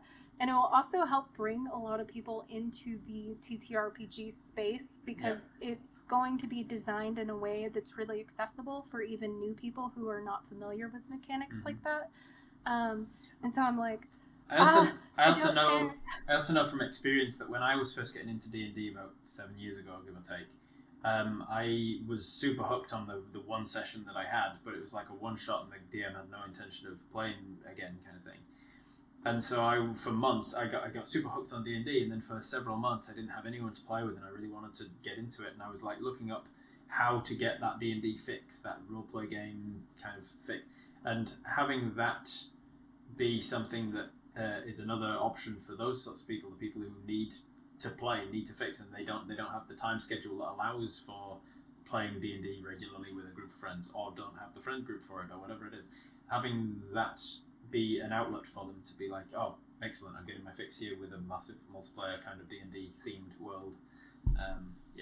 It's going to be really another avenue of the sorts of people that this can be really beneficial for. Exactly. That's a huge one for me too, is the idea of like, it breaks my heart because I see it online all the time on social media and stuff. People being like, wow, cool, I'd love to play those games, but I don't have anybody to play it with, so too bad. And I want to cultivate this community and this healthy space where people can come in and not know anybody, but then make friends and have a game to go to and have some place that they feel comfortable and that they enjoy and can play this awesome game. So, and add to it too, so that they feel like their ideas and stuff can actually go towards something, which I just think is so cool. Nice. Fancy asks, can people try out the bot in any form at the moment? Is there any kind of beta, alpha testing that's already with the mechanics of the actual Discord bot that you're using? Right now, unfortunately, there's not. Like I said, poor George is coding this whole darn thing by himself. And he's been focusing very heavily on the base of just making this thing function and figuring out what we can do with it. And so the actually getting it into Discord, looking the way that we want it to, and making it completely playable is going to be something that he's working on over the next couple of months to get it out to the beta. So not currently. All right. We'll start to speed round these a little because I'm just noticing how many questions are still coming in, and I really don't want to keep you past the time that I told you I would. Elisa asks, how random is it built? Would 2 identical startups and identical choices follow the same course, or would they branch off from one another sooner or later? I guess that's a question of how is randomization coded into it. Yeah, if you chose the same paths in the same quests, then it would be very similar, yes. Because like I said, the randomization is only in the exploration and in the dungeon crawls. So when you do random exploration, that part would be different. However, the quests, if you chose like the exact same paths, you would get to the exact same ending. But if you accidentally chose one thing different, like if you didn't write it down or didn't memorize your paths, then you might end up in a completely different ending. So you'd have to like strategically do that for some reason. In order to have the same game, the same playthrough, you need. And the things that are randomized, those are randomized like proper randomization. Well, nothing's proper randomization when it comes to coding, but it is used. The seed for which is like actually random essentially. So it is you could actually have the same account, play the same exploration sort of thing, and get completely different options. Yep. Excellent. Yeah, exactly. Redal asks, how does the multiplayer aspect work? Like, how would one form a party, and is there a limit to how many people can play together? As the party dynamics and things, those are the guilds essentially, right? So you can you can either join a guild or you can form a party. A party is separate. It's like you making a group of friends and then you're like, we're going to go do this dungeon crawl together. I think there is a limit on the number of people who can be in a party at a time. I don't remember off the top of my head. I think it was like maybe 6 people can be in a group at a time. And then you can go and do a dungeon crawl. The reason why we limit that is because obviously if a bunch of people came together and they were like, let's do like 40 people, then initiative would be absurd, because then it would be like, oh, now you gotta wait 30 minutes. Had a real life game the other day where the druid's favourite go-to at the start of every episode, every combat is to cast Conjure Animals and create 2 Utah Raptors. And then they go, and then he tries to roll initiative for them individually. I'm like, no. I know that's what the spell says, but I hate conjuration spells in the game. So that it's conjuration spell, they just go on your turn, so that I've got less initiative to deal with. Because if you're doing that, and then this and that and this, I end up with 100 minis on the battlefield, and then the cleric casts sacred weapons, so I've got a little mini for that. And, initiatives for everything. No, thank you. Just your conjure animals go on your turn. Exactly. So 6 people, I think, was the limit. Just to avoid good that to put a limit on it. chaos. Yeah, it is absolute chaos. Life Fair Lady asks, is there an element of visuals to go along with the text-based concept? As both you and David are artists, I imagine you've got the art for the monsters and things, so although it's text-based, it's like, you come across this monster in the woods. Is there going to be an image of that monster? Yep. So if you guys look at the Kickstarter page, I put up a couple of mock-up examples of kind of how the gameplay is going to work and how it's going to look. We weren't able to create all of the artwork, so some of them have just an empty space, but the art for the situation that you're in, so whether it be the character or the creature or what have you, is going to be in the top right-hand corner of the little box of the dialogue or whatever context. So that also goes for all of the creatures. Now, obviously, by July, I very much doubt that I'm going to be able to draw and color every single Slacker! Every single Slacker! Get better! Get good! Oh, God. Just stay up! Wait, is this the being mean that I've heard yeah, you've so heard much? so much about it. It is starting, yes. I guess I like you. Friendship, I guess. Yeah, it's really unhealthy, toxic friendship. Or I just yell at my friends. Yes, so you're gonna have as much done by July as you can, but there'll be picture coming soon, kind of. Exactly, and it will depend highly too on whether or not the Kickstarter gets funded. Because if it gets funded and does really well, then I would have more time because I wouldn't have to be working. So get in the Kickstarter. If this is sounding fun to any of you and you haven't gone and checked out the Kickstarter yet, you can do that and keep us on open in another tab. So go and check out the Kickstarter right now. Go to kickstarter.com and type in Saviors of Chris. I think there's also a link in your chat. There's also a link coming up in the chat because Fancy's onto it. Thank you, Fancy. And you can go check it out and see what the perks are, the rewards for the different tiers and things, and check it out. Or do so after the stream, obviously. Redal asks, say a person were to leave a quest before it's over and they were doing it as a part of a party quest, but the rest of the party completes the quest while you're gone. How would it work for the person coming back to the quest only that they haven't completed? Would the quest fail and they need to replay it, or would they have to complete it on their own, or blah blah blah? So are if there you party left quests, firstly? Yeah, so it would be the multiplayer quest, I guess, is what they'd be referring to in that. If you left in the middle of a multiplayer quest, I think it would just act as though you've left, like you left the dungeon. Yeah, because the multiplayer quests are kind of just dungeon crawls. Right. So you go through, you have to deal with traps or different puzzles and things, and you're like, and I'm then out! combat. And then you just turn around and leave the dungeon. And so you don't get the loot, you don't get the rewards, yada yada. It's not like group assignment rules at high school and college where you just one person can slack off and get just as many marks as everybody else. Not that I'm bitter. Exactly. Though dungeons will level based on like the average of everybody's level that's going into the dungeon. So if you are like really high level and then you're with a bunch of lower level people and you just leave, the dungeon is still a higher level thing. So you might be screwing. Here's where my breaking brain immediately goes to.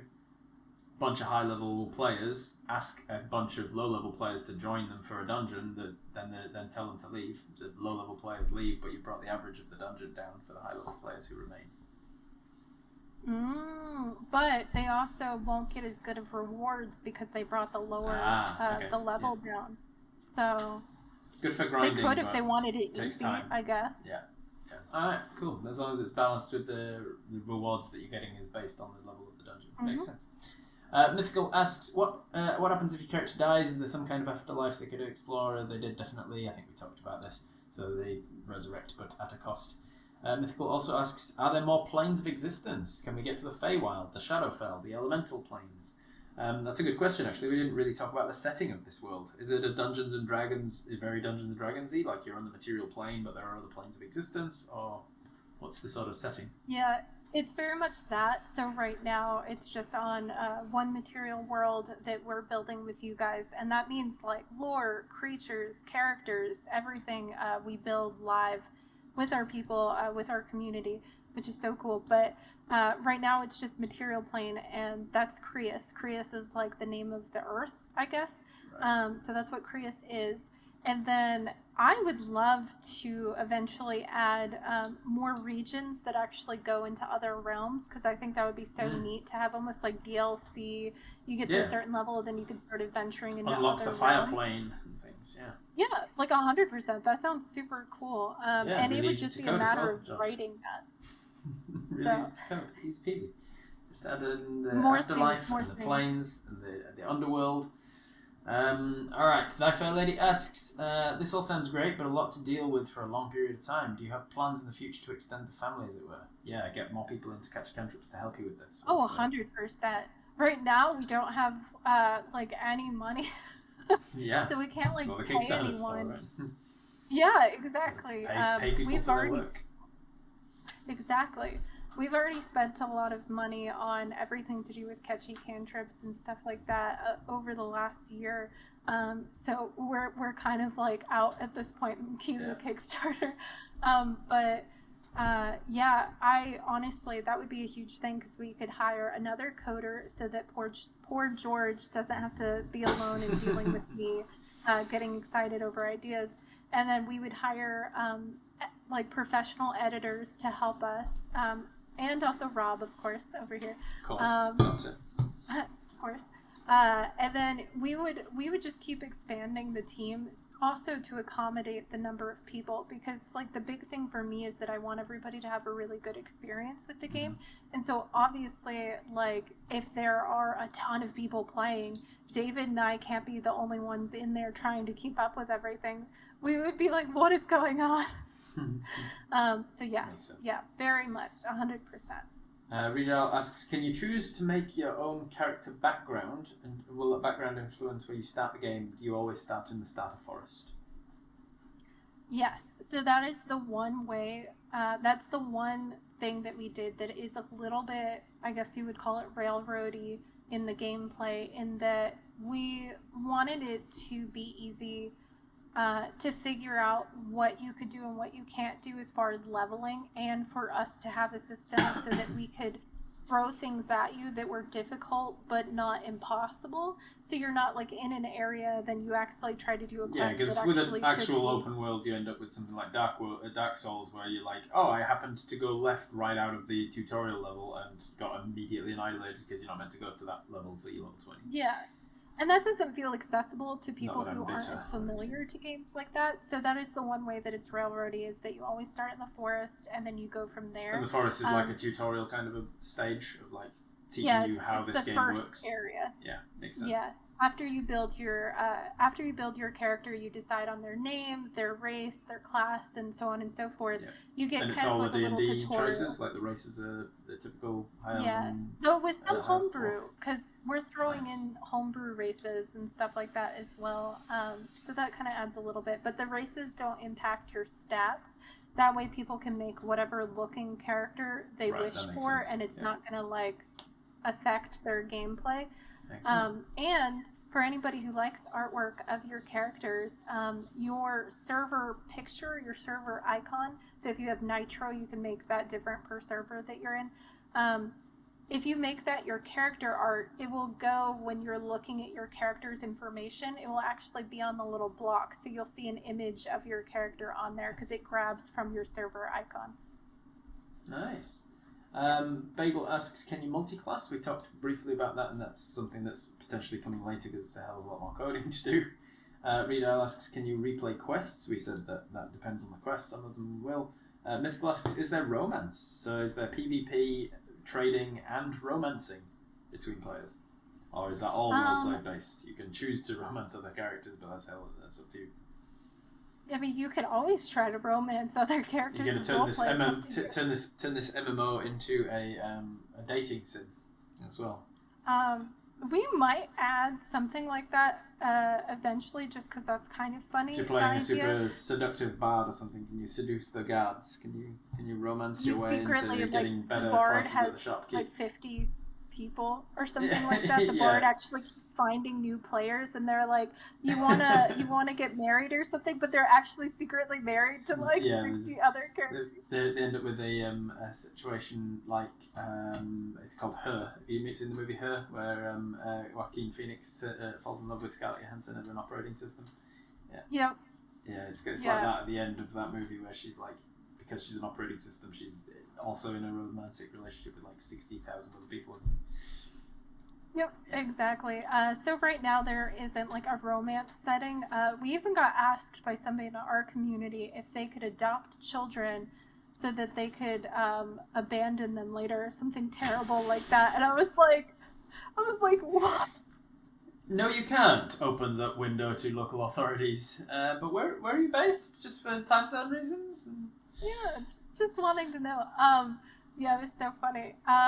But yeah, so far we don't have anything like that. We might add that eventually. And something important to note, actually, anything that you guys are saying that I'm saying we don't have yet, is that one thing we really, really will add, and we will focus on a lot, is suggestions. So we will have a section on the Discord where you guys can put suggestions and other people can vote them higher on the list of priorities and things that we should consider adding. That way, beyond even just the characters, the lore, the creatures, and everything else that you can add into our world, you can also suggest new features for the game or things that you think should be adjusted some way. That way, even if it's not a bug necessarily or something that's broken, we could maybe add it or change it however like everybody kind of sees fit. Rita asks, if feasible, would you eventually want to add in music or cutscene videos, etc.? Other things outside of it being text-based. Yeah, I don't know. We have to look into how that would work with Discord, but we had actually talked about that it would be so cool if eventually, if it got big enough and we had the resources, to have it so that you could actually hear the NPCs talking or hear the sounds of the environment that you're in, and things like that, because that would be so cool to. Also, it would be nice because then you don't have to read it, you could just hit play and then there'd be like a recording of somebody talking. But we'd have to look into that, and it would be a whole nother thing for You're Welcome, George. Long-term goal sort of thing. The Discord itself, will it have like voice servers so that people of the guild can all go into their guild voice server and just audio chat while they're playing, or is that not something you've thought about? Yeah, we'll have chat channels available, so if people wanted to chat while they're doing maybe a dungeon or something like that, they could. That way they can communicate with each other. Important thing that I just remembered. So if this thing does scale and there's a lot of people that are playing, a lot of the gameplay is hidden from other people. So only you, as you're playing, will see what you're doing. so then other people don't see spoilers. Because wouldn't Yeah, that makes suck sense. if you're on the same quest as somebody Exactly. else and you see what they choose Yeah, that and where makes it sense. goes? So it's hidden. So, of course, when there's multiplayer, we would have the option to have people go and pick out voice chats and stuff like that and go in there and be able to talk and go through stuff because Yeah, they can't that see makes each sense. other's stuff.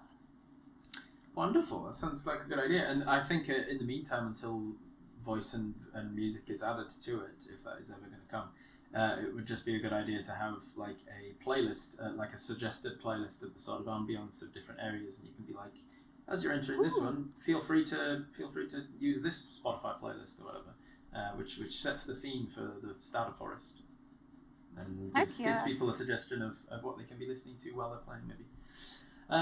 Bagel asks, what's your favourite D&D monster? Ooh, monster as a whole. Oh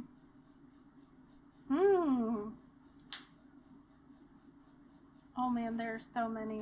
People know mine is the Displacer Beast. Oh, nice. And that one was really interesting how they did it in the movie. Yeah, really. I was really interested in that. I was like, oh, okay. I've never really thought about them projecting their image like an actual projector.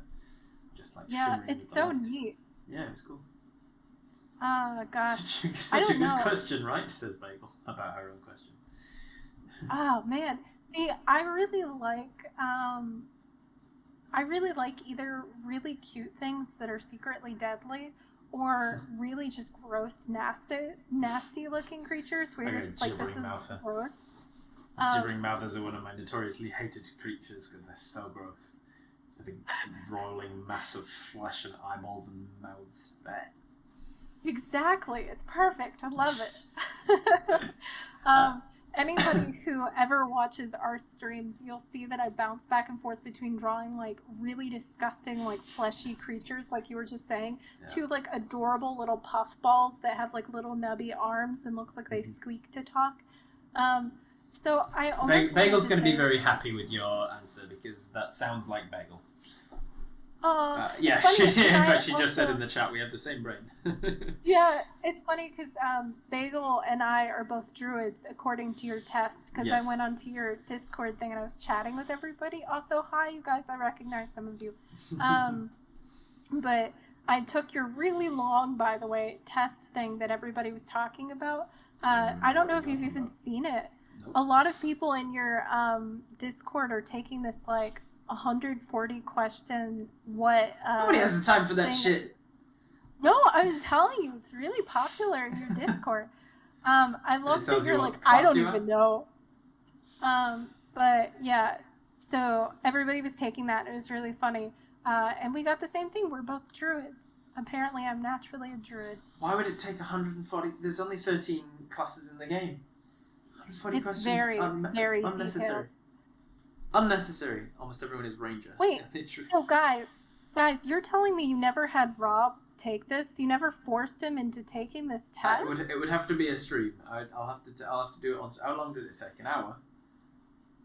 Oh yeah, it would take a while. The questions get really intense too. They're like, would you ever betray a friend and something or another, and it like gets really detailed. For a price. Yes. All right. Almost at the bottom, we've got 5 more questions. Jim Workshop asks me in a very trollish way, why transmutation wizard's the worst, because I'm playing a transmutation wizard in his campaign. And that's because the answer, Jim Workshop, is that they can use their brain to make a 69 centimeter diameter boulder of iron fly through the air and land with the force of 32 kilograms of TNT, which I did in his game at level 3, and it was basically like casting Meteor Swarm at level 3. Oh dang! Because I used my real world physics to transmute this rock and change it, and then I changed the mass and all the rest of it, and then slammed it into a hillside with a catapult and exploded a bunch of things. It was a lot of fun. Relic Ripblade asks, how will the graphics be? Like OG RuneScape, or will it be more like Diablo? I think you got the wrong end of the stick, Relic Ripblade. This is going to be text-based MMORPG, so it's going to be exceptional good graphics for the font. Very great. Very good font. Faulty says, is this just a new version of a Mux Mud type text-based game? I don't know what Mux Mud is. MUX, MUD. I've played ones that are like this. No idea. You ever heard of Mux Mud typed text-based games? I have not, so I'd have to look into that. But I know there isn't anything that's like ours on Discord, so I can answer that. It's the first of its kind on Discord. First of its kind. Faulty says they're 30 years old. Wow.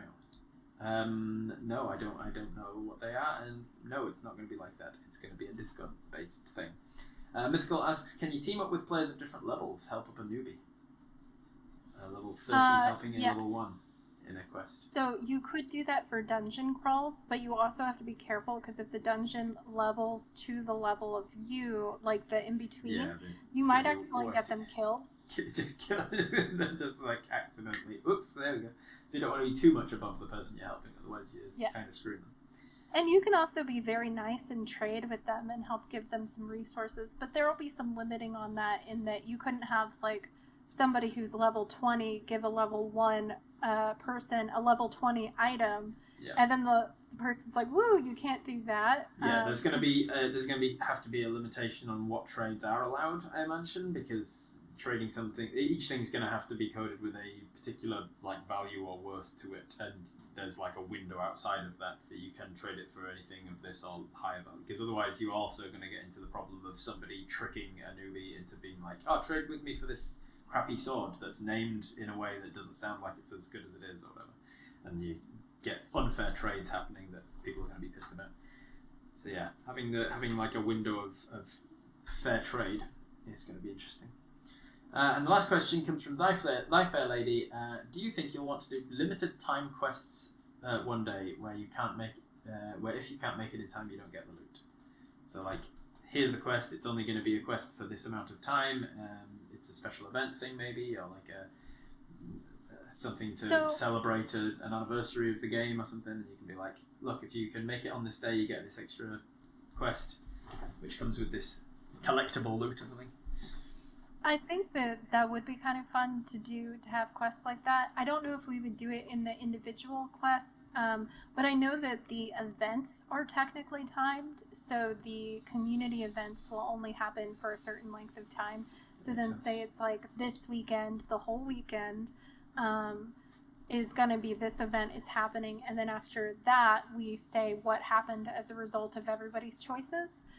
To the event, and then everybody gets their loot and gets their rewards in accordance to what they were doing.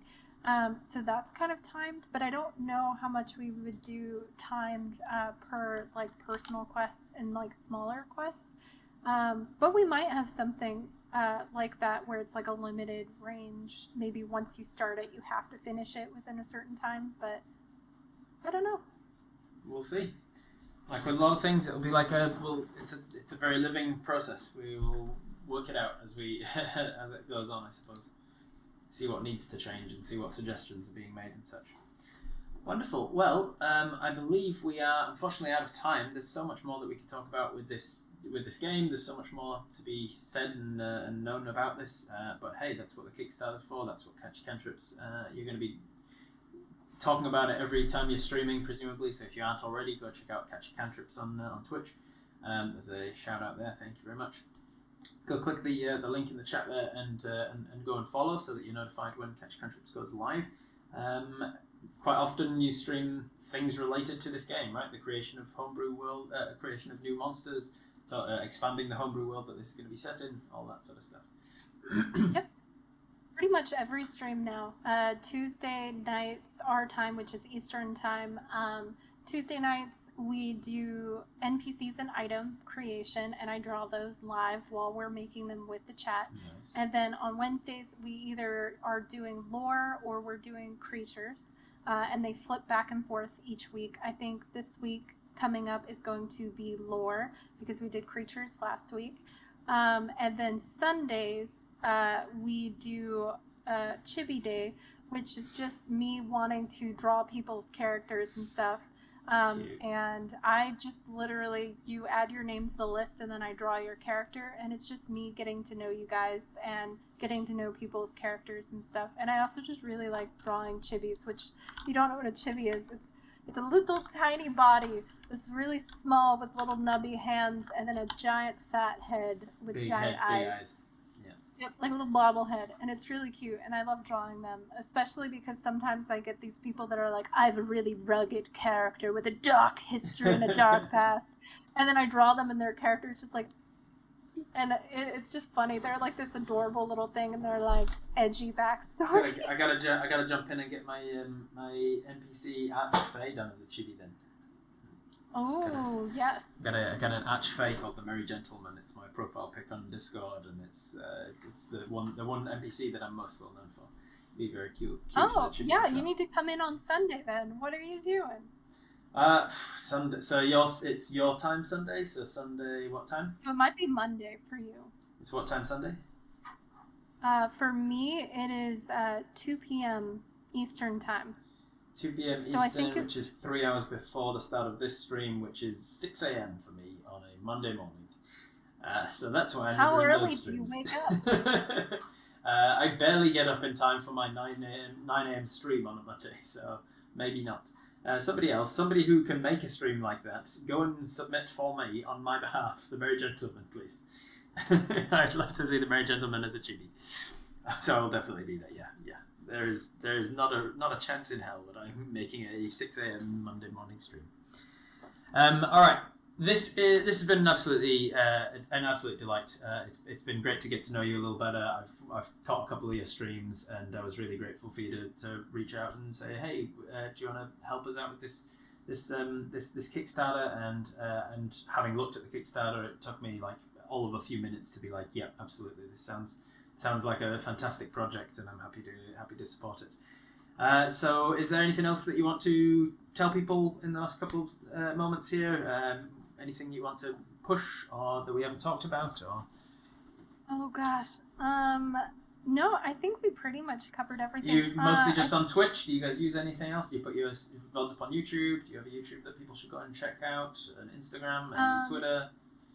So we have some of our past episodes of our campaign up on YouTube, and then we have a bunch of things, including some of the creations and stuff that we've made with our community on our Instagram. A lot of our Instagram right now is just us talking about this game, because of course we're trying to get the word out and get all the information on it. And then we're on Twitch and obviously on Discord. We have our community on there because that's what this whole thing is about.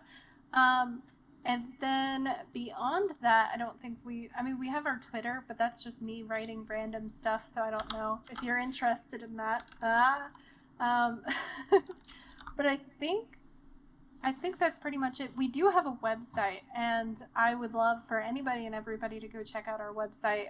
It is just catchycantrips.com, and I myself made that website from scratch on like not just a plop, drag and drop website builder, but like it took a lot of hours. So anybody who's willing to look at it.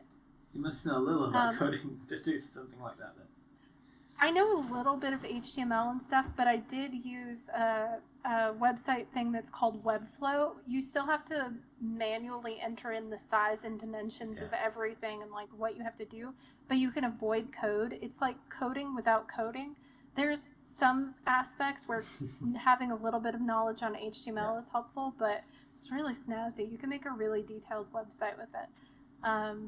But yes. I did remember one thing, so I want to emphasize, because this was such a confusion for some reason on our bot. Our bot, if I haven't said it enough, is written, like the text of it is written by us. So we are writing all of the things that you're going to be interacting with. Mm-hmm. However, that being said, it is automated, and so it will be open 24/7. You can go in, you can play your quests, you can interact with it at any time. And the only part of it that's AI is the battles, and the battles are AI because the creatures and enemies that you battle are have different ranges of intelligence, so that they make them reactive. So then say you're doing something to try to paralyze them, they might keep their distance more, or say they need to heal and they have that ability, they might choose to heal instead of just attacking you endlessly, so that it makes every battle unique, even with the same creature. Excellent. That's amazing. That sounds really fun. Wonderful. Well, thank you very much for joining. If you haven't already, go check out Catchy Cantrips and obviously go to Kickstarter and hit the Saviours of Careers and consider supporting them because this sounds like an incredible project. Until next time then, this has been a short rest. We have recovered our hit points enough to go and deal with the kobolds now. We're going to continue through this little dungeon fighting kobolds and see if we can survive it. Thank you to the mods for being here and making this a very safe community. I appreciate your help as always. Thank you to you guys in the chat for all of your questions. Stick around for the raid. We're going to be raiding a channel called Hyper RPG that does all sorts of different role-playing games sort of things. We're going to go and raid them, so stick around for the raid, and I will see you guys on the next one. Bye. Wait. Stop. Before you go, let me know your favourite part of the episode in the comments below. Thank you.